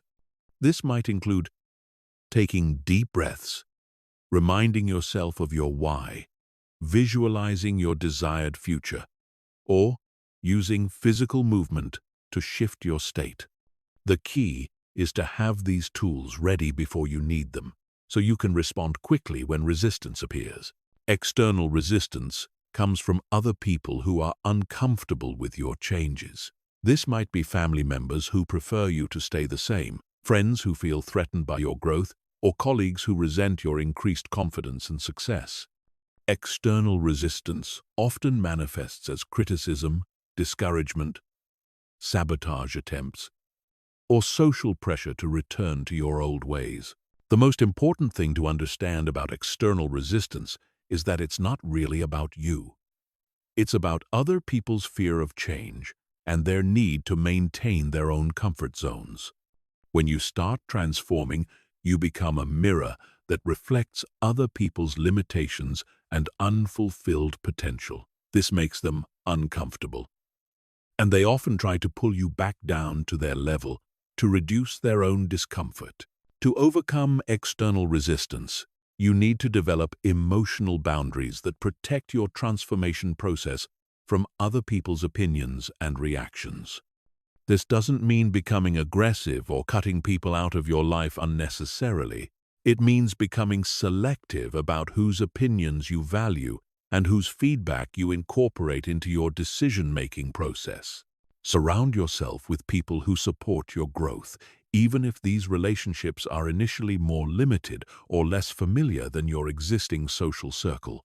Seek out mentors, coaches, support groups, or communities where your desired changes are encouraged rather than discouraged. The more external support you have for your transformation, the easier it becomes to ignore external resistance.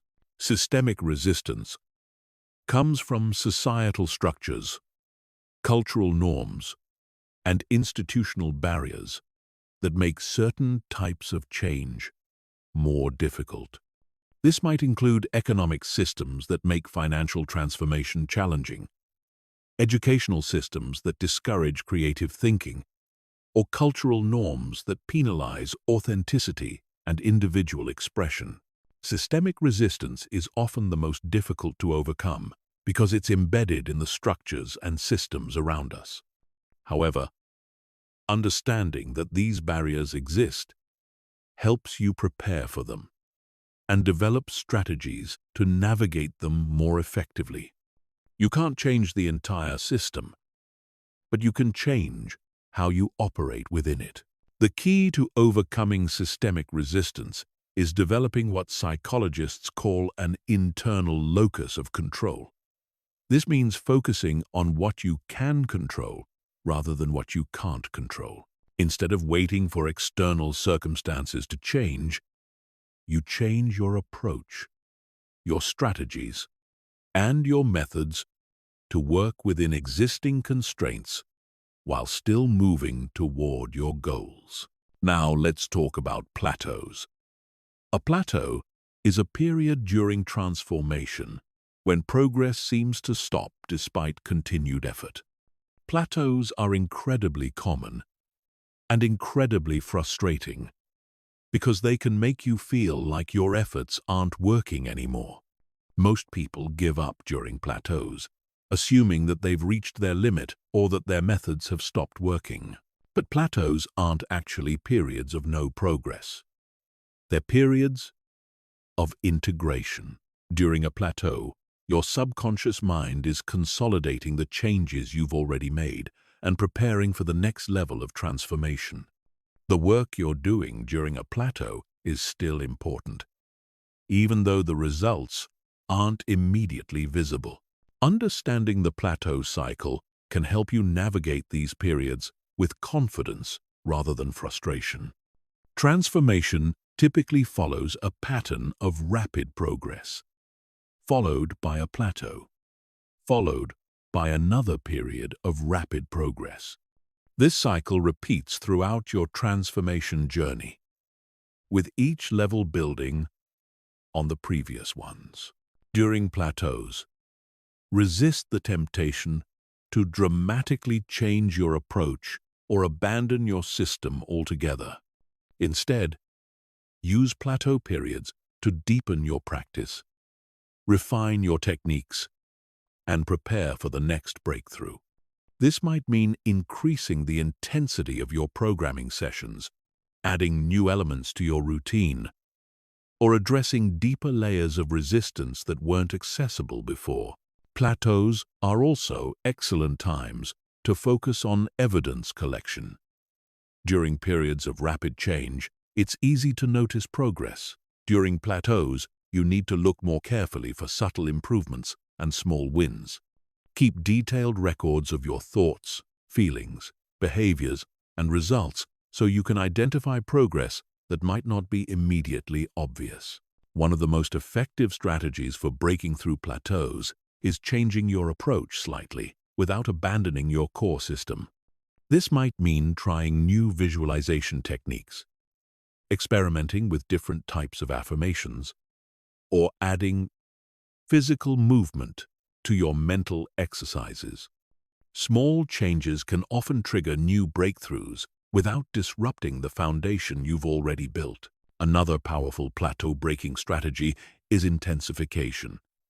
Instead of doing more things, do the things you're already doing with greater intensity, focus, and commitment.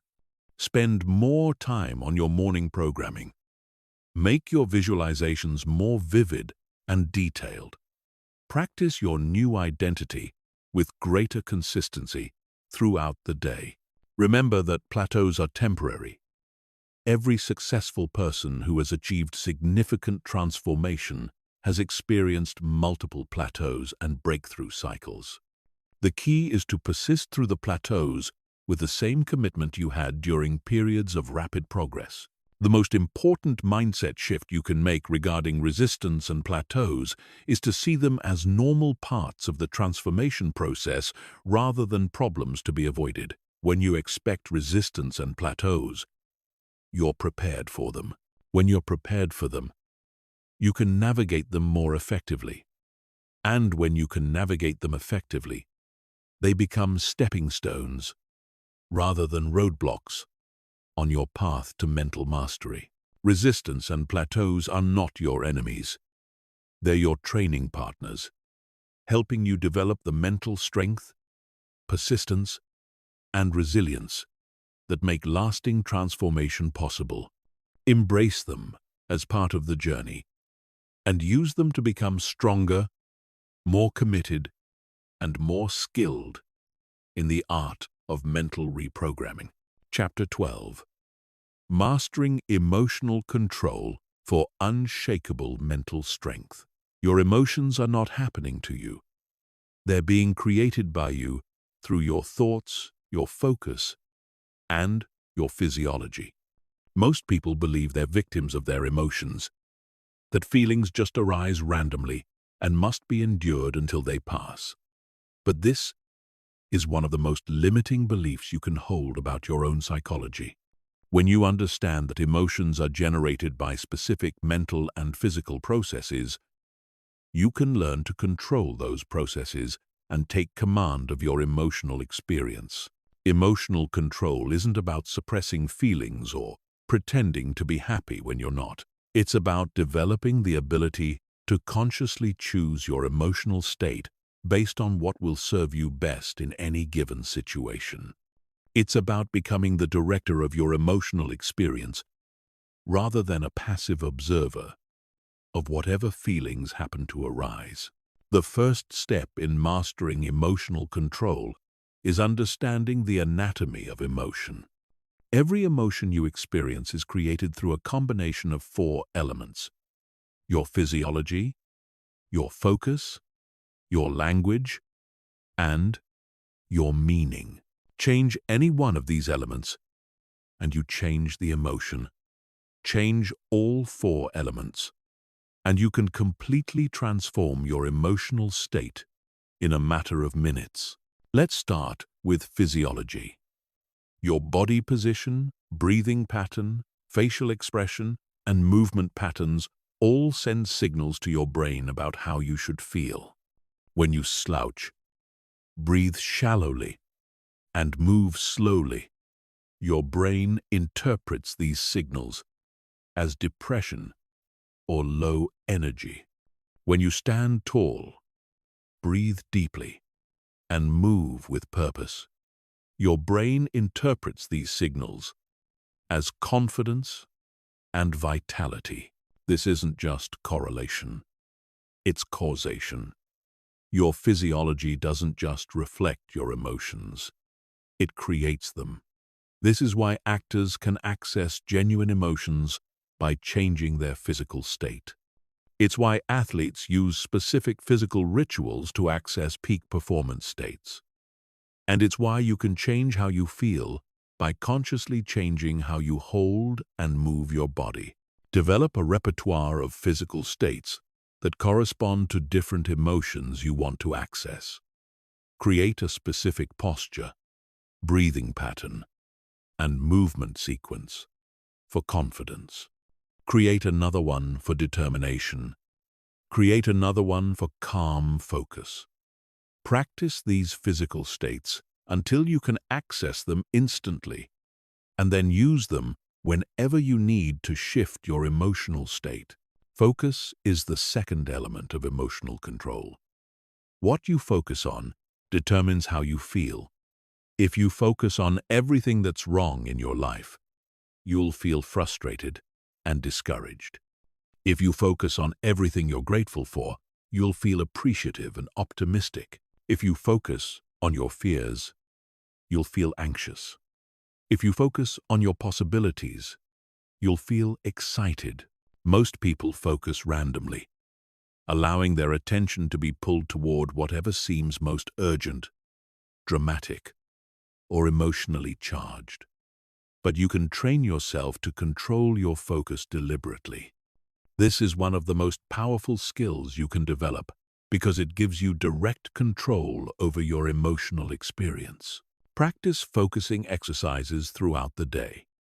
When you notice yourself feeling negative emotions, immediately shift your focus to something that generates positive emotions. This might be thinking about your goals, remembering a positive experience, or focusing on something you're grateful for. The key is to make this focus shift quickly and decisively before the negative emotion gains momentum. Language is the third element of emotional control. The words you use to describe your experience literally shape that experience. If you say you're devastated by a setback, you'll feel more intense negative emotions than if you say you're challenged by the same setback. If you say you're furious about a situation, you'll feel more anger than if you say you're concerned about it. This isn't just about positive thinking or using euphemisms to avoid reality. It's about choosing language that serves your goals rather than undermines them. You can acknowledge challenges and difficulties without using language that intensifies negative emotions unnecessarily. Develop a vocabulary of empowering words to describe challenging situations. Instead of saying, "You're stressed," say, "You're energized." Instead of saying, "You're overwhelmed," say, "You're in demand." Instead of saying, "You're failing," say, "You're learning." These language choices don't deny reality. They frame reality in a way that supports your emotional strength and resilience. Meaning is the fourth element of emotional control. The meaning you assign to events determines how you feel about them. If you interpret criticism as evidence that you're not good enough, you'll feel hurt and discouraged. If you interpret the same criticism as valuable feedback that will help you improve, you'll feel motivated and grateful. Every event in your life is emotionally neutral until you assign meaning to it. The meaning you choose determines your emotional response, which determines your actions, which determines your results. This is why two people can experience the same event and have completely different emotional reactions to it. Practice reframing challenging situations in ways that serve your growth and goals. Ask yourself empowering questions like, "How can this help me become stronger?" Or, "What can I learn from this experience?" Or, "How can I use this situation to my advantage?" These questions direct your mind to find meanings that generate empowering emotions rather than disempowering ones. But emotional control goes beyond just managing individual emotions in the moment. It also involves developing what psychologists call emotional fitness. Just like physical fitness, emotional fitness is built through consistent practice and challenge. The more you practice emotional control techniques, the stronger your emotional control becomes. Emotional fitness includes emotional awareness, emotional flexibility, and emotional endurance. Emotional awareness is the ability to recognize what you're feeling and why you're feeling it. Emotional flexibility is the ability to shift between different emotional states as needed. Emotional endurance is the ability to maintain emotional stability even during challenging circumstances. Develop emotional awareness by practicing emotional check-ins throughout the day. Ask yourself, what am I feeling right now? And what caused this feeling? The more aware you become of your emotional patterns, the more control you can exercise over them. Develop emotional flexibility by practicing state changes regularly. Don't wait until you're in a negative state to practice shifting emotions. Practice when you're feeling neutral or positive, so you develop the skill before you need it urgently. Develop emotional endurance by gradually exposing yourself to increasingly challenging situations while maintaining emotional control. Start with small challenges and build up to larger ones. This builds your confidence and your actual ability to stay emotionally balanced under pressure. Advanced emotional control involves learning to use emotions strategically. Different emotions are useful in different situations. Anger can provide energy for taking action. Fear can provide caution and careful analysis. Sadness can provide depth and empathy. The goal isn't to feel good all the time. It's to feel appropriate emotions that serve your goals and relationships. Learn to access specific emotions on demand, based on what the situation requires. If you need to make a difficult decision, access calm, analytical emotions. If you need to motivate yourself to take action, access energized, determined emotions. If you need to connect with someone emotionally, access warm, empathetic emotions. The ultimate goal of emotional control is emotional sovereignty. This means that your emotional state is determined by your conscious choices rather than by external circumstances or unconscious patterns. When you achieve emotional sovereignty, you become unshakable. You can maintain inner peace during chaos, confidence during uncertainty, and optimism during setbacks. Emotional sovereignty doesn't mean you become emotionless or that you never feel negative emotions. It means that you feel emotions consciously and strategically rather than unconsciously and reactively. You become the author of your emotional experience rather than a character in a story written by circumstances.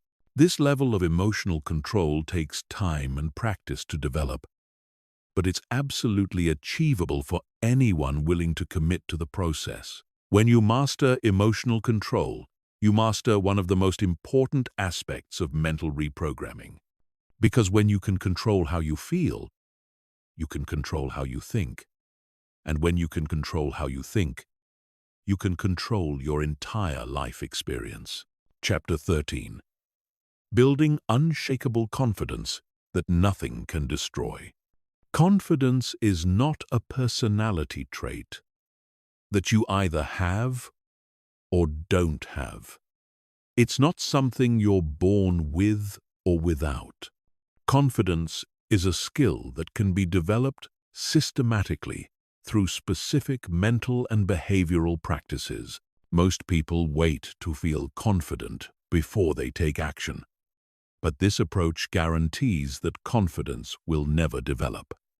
True confidence is built by taking action despite fear, doubt, and uncertainty. The first thing you need to understand about confidence is that it's not the absence of fear or doubt. Confident people feel fear and doubt just like everyone else. The difference is that they've learned to act in spite of these feelings rather than being paralyzed by them. They've developed what psychologists call courage, which is not the absence of fear, but action in the presence of fear. Most people's confidence is fragile because it's based on external validation and past successes. They feel confident when things are going well and lose confidence when they encounter setbacks or criticism. But this kind of confidence is unreliable because it depends on circumstances outside your control. True, unshakable confidence is based on your relationship with yourself rather than on external outcomes. Unshakable confidence has three foundations: self-acceptance, self-efficacy, and self-reliance. Self-acceptance means you value yourself regardless of your performance or other people's opinions. Self-efficacy means you believe in your ability to learn, grow, and handle whatever challenges arise. Self-reliance means you don't need external validation or approval to feel good about yourself. Let's start with building self-acceptance. Most people's confidence is undermined by harsh self-criticism and perfectionist standards. They constantly judge themselves, compare themselves to others, and focus on their flaws and failures. This internal criticism creates a foundation of self-doubt that makes sustainable confidence impossible.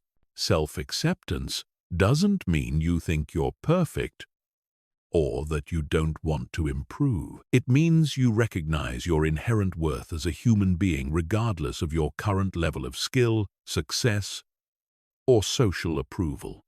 It means you treat yourself with the same kindness and understanding you would show to a good friend. Practice self-compassion by changing your internal dialogue from criticism to coaching. Instead of saying, "I'm such an idiot for making that mistake," say, "That didn't work out as planned. What can I learn from this experience?" Instead of saying, "I'm terrible at this," say, "I'm still learning how to do this well." This isn't about lowering your standards or accepting mediocrity. It's about creating an internal environment that supports growth rather than undermines it. When you accept yourself unconditionally, you free up mental energy that was previously spent on self-criticism and redirect it toward improvement and achievement. Self-efficacy is your belief in your ability to learn new skills, overcome challenges, and achieve your goals. This is different from confidence in any specific area. You might not be confident about giving presentations right now, but you can be confident in your ability to become good at giving presentations through practice and learning. Build self-efficacy by focusing on your track record of learning and growth rather than your current level of ability. Think about all the things you can do now that you couldn't do before. Remember challenges you've overcome, skills you've developed, and problems you've solved. This evidence proves that you have the capacity to continue learning and growing. Practice taking on challenges that are slightly outside your current comfort zone. This builds evidence that you can handle uncertainty and develop new capabilities. Start with small challenges and gradually work up to bigger ones. Each successful challenge completion builds your confidence in your ability to handle future challenges. Self-reliance is your ability to maintain emotional stability and self-worth without depending on external validation. This doesn't mean you don't value relationships or feedback from others. It means you don't need other people's approval to feel good about yourself or to make decisions about your life. Build self-reliance by developing your own internal validation system. Instead of looking to others to tell you whether you're doing well, develop your own criteria for success and progress. Learn to acknowledge your own achievements, celebrate your own growth, and trust your own judgment about what's right for you. Practice making decisions based on your own values and goals rather than on what others expect or approve of. Start with small decisions and work up to bigger ones. Each time you make a decision based on your own judgment rather than external pressure, you strengthen your self-reliance. But confidence isn't just an internal state. It's also expressed through your behavior, your communication, and your presence. The way you carry yourself, speak, and interact with others either reinforces or undermines your internal confidence. This is why working on confident behavior is just as important as working on confident thinking. Confident body language includes standing tall, making appropriate eye contact, speaking clearly, and moving with purpose. These behaviors don't just reflect confidence, they create it. When you act confidently, you begin to feel more confident. This is called the confidence behavior loop, and you can use it to build genuine confidence from the outside in. Practice confident behavior even when you don't feel confident inside. This isn't about being fake or pretending to be someone you're not. It's about acting like the confident version of yourself until that confident version becomes your natural way of being. Confident communication involves speaking up for yourself, expressing your opinions clearly, asking for what you want, and setting appropriate boundaries. Many people undermine their confidence by apologizing unnecessarily, speaking tentatively, or avoiding difficult conversations. Practice assertive communication by expressing your thoughts and needs clearly and directly. This doesn't mean being aggressive or demanding. It means being honest and straightforward about your perspectives and preferences while respecting others' right to their own perspectives and preferences. Confident decision-making involves gathering relevant information, considering your options, making a choice, and then committing to that choice without excessive second-guessing. Confident people understand that no decision is perfect and that mistakes are learning opportunities rather than disasters. Practice making decisions more quickly and with less information than you think you need. Most decisions can be changed or adjusted later. So, perfectionism in decision-making is often just a form of procrastination. Build your confidence by making more decisions and learning from the results. One of the most powerful confidence-building practices is what psychologists call mastery experiences. These are situations where you successfully accomplish something that was challenging for you. Each mastery experience builds evidence that you're capable of growth and achievement, which strengthens your overall confidence. Deliberately seek out mastery experiences by setting goals that challenge you but are still achievable with effort and persistence. Break larger goals into smaller milestones so you can experience success more frequently. Celebrate each achievement to reinforce the positive impact on your confidence. Another powerful confidence-building practice is visualization of confident behavior. Spend time mentally rehearsing yourself, acting confidently in various situations.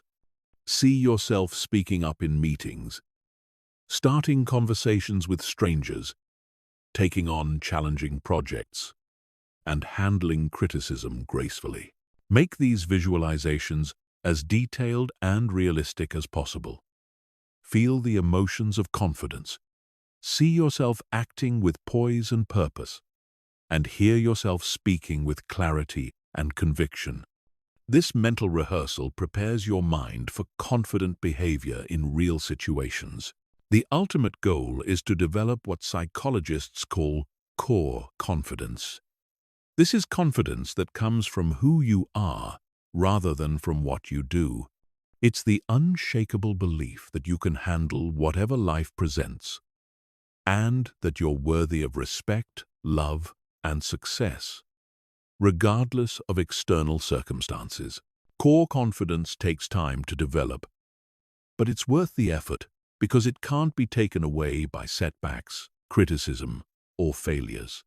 When you have core confidence, You approach life from a position of strength rather than fear. You take more risks, pursue bigger dreams, and recover more quickly from disappointments. Remember that building confidence is a process, not a destination. Even the most confident people continue to work on their confidence throughout their lives. The goal isn't to reach a point where you never feel doubt or uncertainty. The goal is to develop the ability to act confidently despite these feelings, knowing that your worth and capabilities aren't determined by any single outcome or opinion. Chapter 14. Creating unstoppable momentum and lasting change.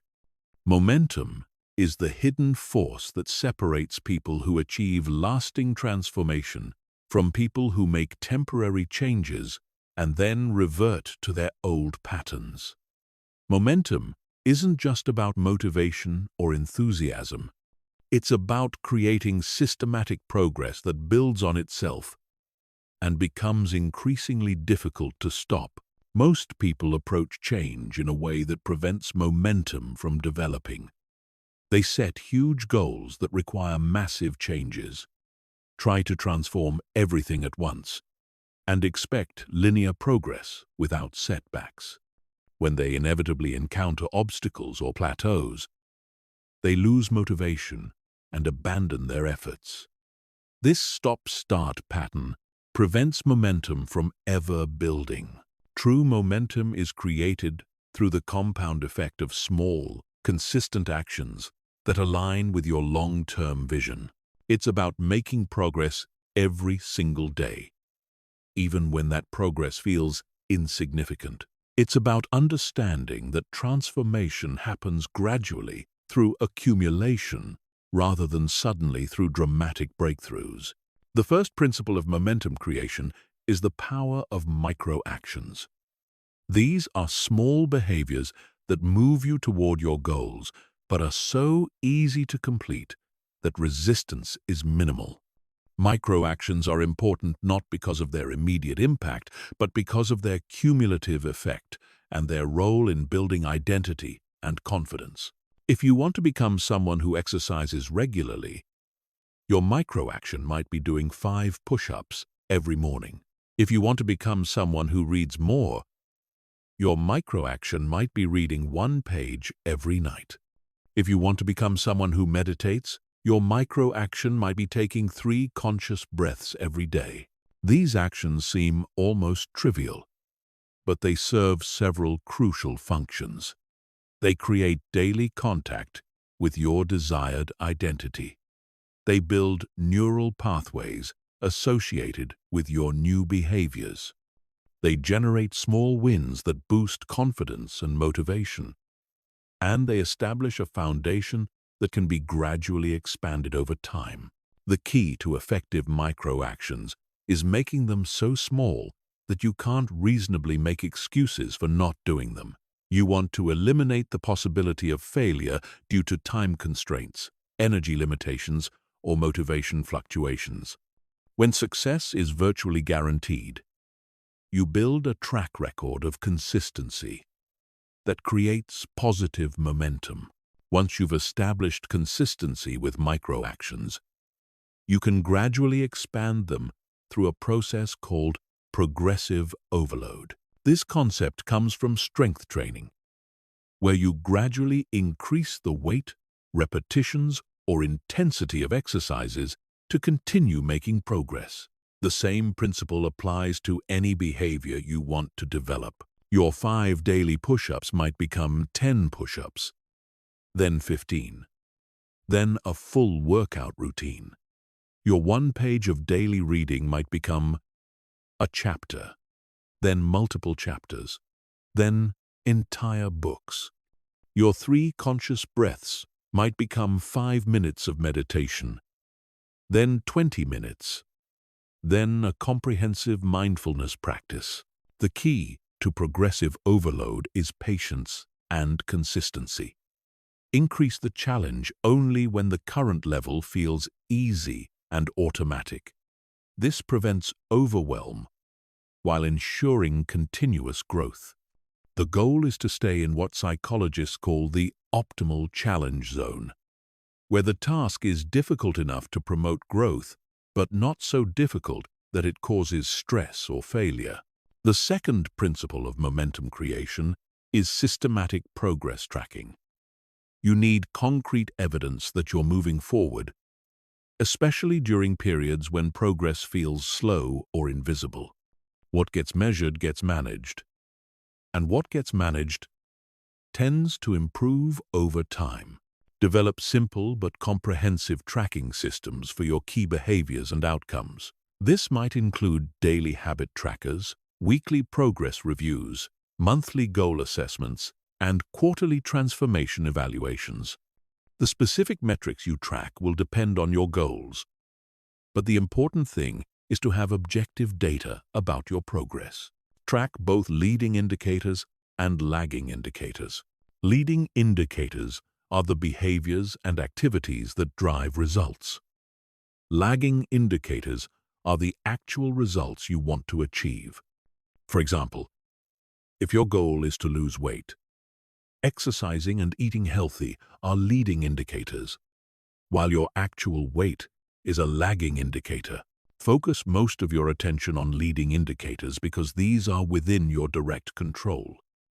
If you consistently do the right behaviors, the results will follow eventually. But if you focus only on results, you might get discouraged during periods when results are slow to appear, despite consistent effort. Review your tracking data regularly to identify patterns, celebrate progress, and make adjustments to your approach. This review process helps you stay connected to your transformation journey and provides motivation during challenging periods. The third principle of momentum creation is environmental momentum. Your environment should be structured to make forward progress easier and backward momentum harder. This means removing obstacles to positive behaviors while creating obstacles to negative behaviors. Design your physical environment to support your desired habits. If you want to exercise more, lay out your workout clothes the night before. If you want to eat healthier, remove junk food from your house and stock it with healthy options. If you want to be more productive, create a dedicated workspace that's free from distractions. Design your social environment to reinforce your transformation. Spend more time with people who embody the qualities you want to develop. Join groups or communities where your desired behaviors are normal and expected. Limit time with people who reinforce old patterns or discourage your growth. Design your digital environment to support your goals. Unfollow social media accounts that promote limiting beliefs or negative behaviors.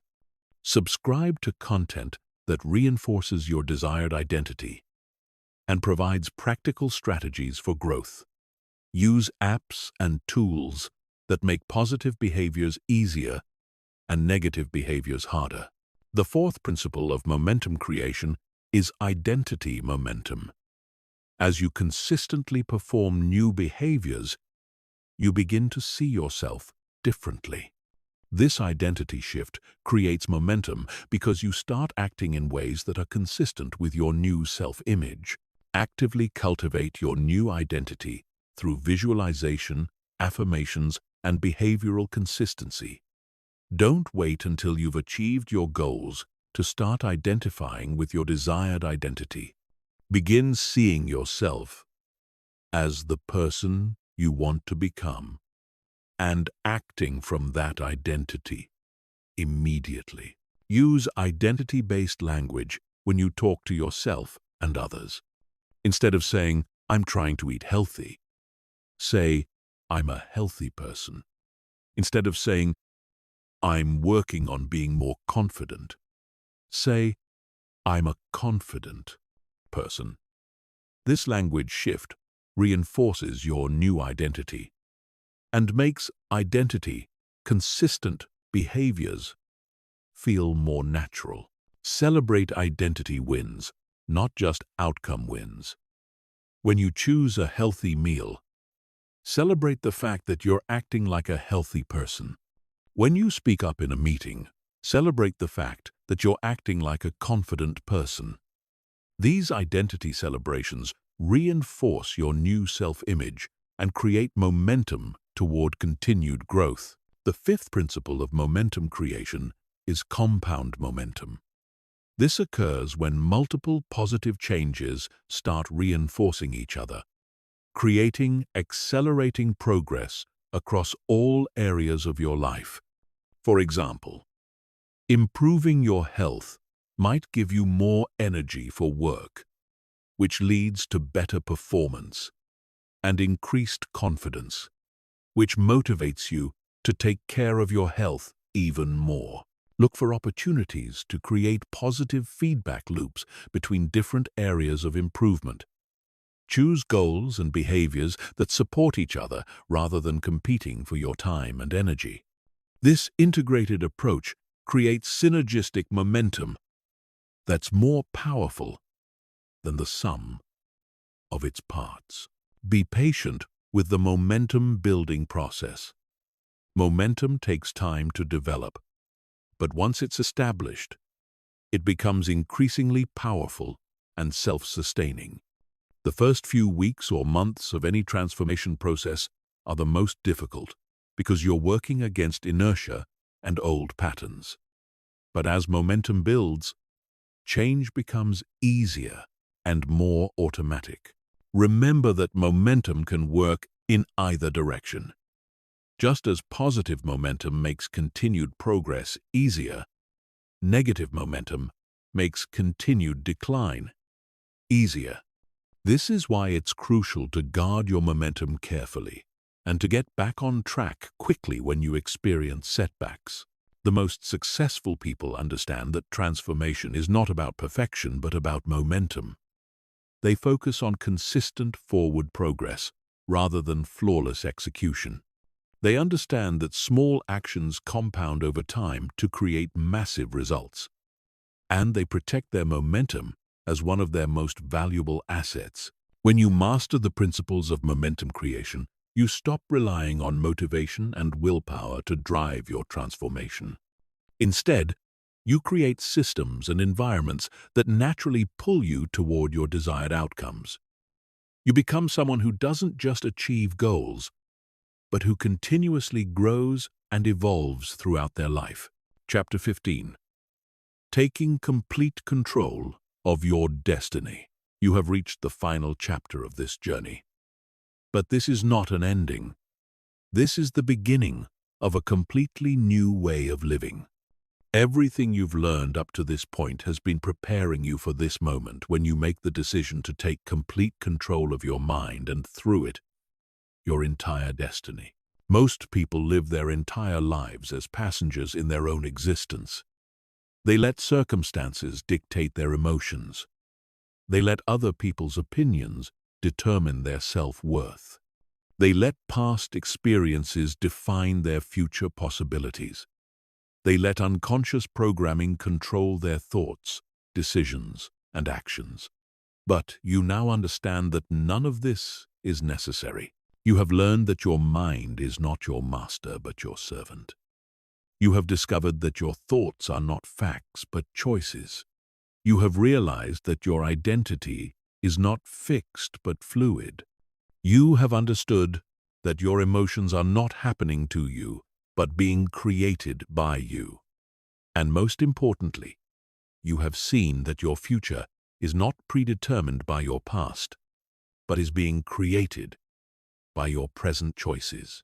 The knowledge you now possess is incredibly powerful, but knowledge without action is worthless. Information without implementation changes nothing. Understanding without application leaves you exactly where you started. The question now is not whether you can transform your life, but whether you will transform your life. Taking complete control of your destiny requires 3 fundamental commitments: the commitment to awareness, the commitment to responsibility, and the commitment to action. These commitments must be made not just intellectually but emotionally and spiritually. They must become part of who you are, not just what you think about. The commitment to awareness means you agree to pay attention to what's happening in your mind at all times. You commit to noticing your thoughts, observing your emotions, and recognizing your patterns. You commit to staying conscious instead of operating on autopilot. You commit to being the observer of your internal experience rather than being unconsciously controlled by it. This awareness commitment is not a passive activity. It requires active vigilance and constant choice. Every moment of every day, you have the opportunity to be aware or to be unconscious. Most people choose unconsciousness because it's easier and more comfortable. But unconsciousness is what keeps people trapped in limiting patterns. Awareness is the foundation of all transformation because you cannot change what you do not see. When you commit to awareness, you commit to seeing your mind clearly and honestly, without self-deception or avoidance. This can be uncomfortable at first because awareness reveals patterns and programming that you might prefer to ignore. But this discomfort is temporary, while the benefits of awareness are permanent. The commitment to responsibility means you agree to take complete ownership of your thoughts, emotions, behaviors, and results. You commit to stopping all victim thinking, excuse-making, and blame-shifting. You commit to recognizing that you are the author of your own experience, regardless of what external circumstances may arise. Responsibility is not the same as fault or blame. You are not responsible for everything that happens to you, but you are responsible for how you respond to everything that happens to you. You are not responsible for your original programming, but you are responsible for reprogramming yourself. You are not responsible for other people's actions, but you are responsible for your reactions. When you fully accept responsibility for your experience, you reclaim your power. As long as you believe that your thoughts, emotions, or results are caused by external factors, you remain powerless to change them. But when you recognize that your internal experience is generated by internal processes under your control, you become infinitely powerful. The commitment to action means you agree to consistently implement what you've learned, regardless of how you feel or what obstacles arise. You commit to doing the daily mental work required for transformation. You commit to practicing new behaviors even when they feel uncomfortable. You commit to persisting through resistance, setbacks, and plateaus. Action is where transformation becomes real. Without action, all the awareness and responsibility in the world will change nothing. But with consistent action aligned with clear intentions, you can create any reality you desire. This action commitment must be unconditional. You cannot wait until you feel motivated to take action. You cannot wait until circumstances are perfect to begin. You cannot wait until you have more time, energy, or resources. You must commit to taking action now, today, regardless of your current situation or emotional state.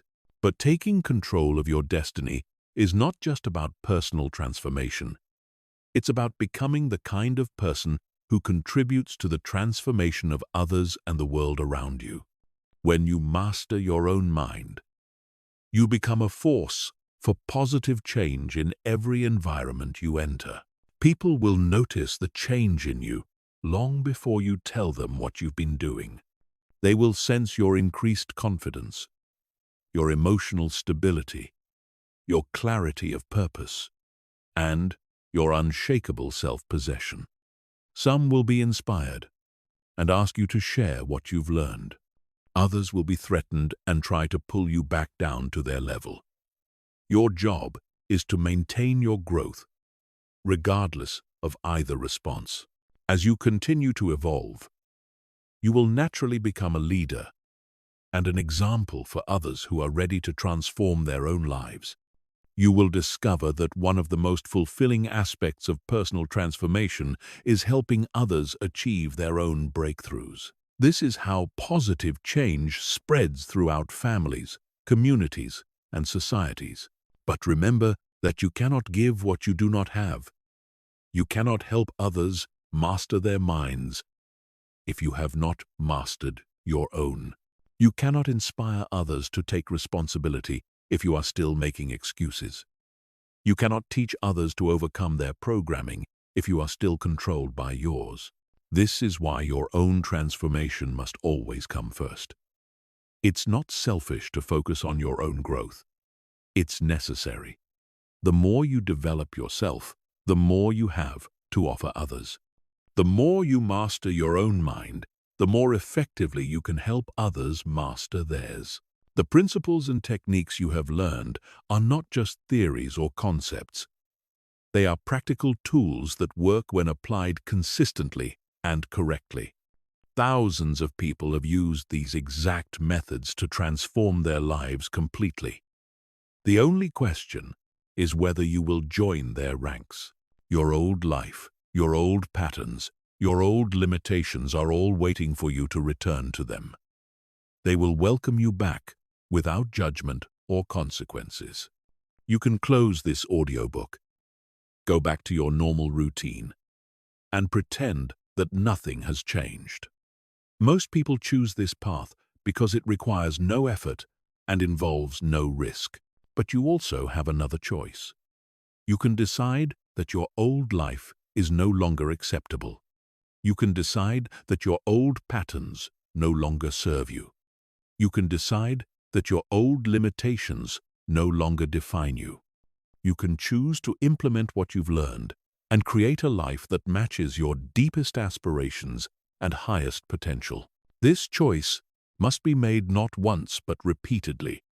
Every day, every hour, every moment, you will face the choice between old patterns and new patterns, between unconscious reactions and conscious responses, between settling for what is and creating what could be. The choice is yours. The power is yours. The time is now. Your destiny is waiting for you to take control of it. The only question remaining is, what will you choose? Everything you need to transform your life completely is now in your possession. You understand the mechanisms that have been controlling your mind. You know the techniques for reprogramming your subconscious. You have the tools for creating new identities, new behaviors, and new results. The transformation process begins the moment you decide to begin. Not tomorrow, not next week, not when circumstances improve, right now. The first step is making the decision that you will no longer be controlled by unconscious programming. The second step is implementing your first micro-action today. The third step is continuing tomorrow regardless of how today goes. Your mind has been sabotaging you, but now you know why and how to stop it. Your subconscious has been running old programs, but now you know how to install new ones. Your identity has been limiting you, but now you know how to transform it. You are not the same person who started listening to this audiobook. You are someone who understands the true nature of mental transformation. You are someone who possesses the knowledge and tools necessary to create any life you desire. You are someone who has the power to take complete control of your destiny. The question is no longer whether transformation is possible. The question is whether you will make transformation inevitable through your daily choices and actions. Your mind is ready to serve you instead of sabotage you. All it needs is your command. Take control. Take action. Take charge of your destiny. Your transformed life is waiting for you to claim it.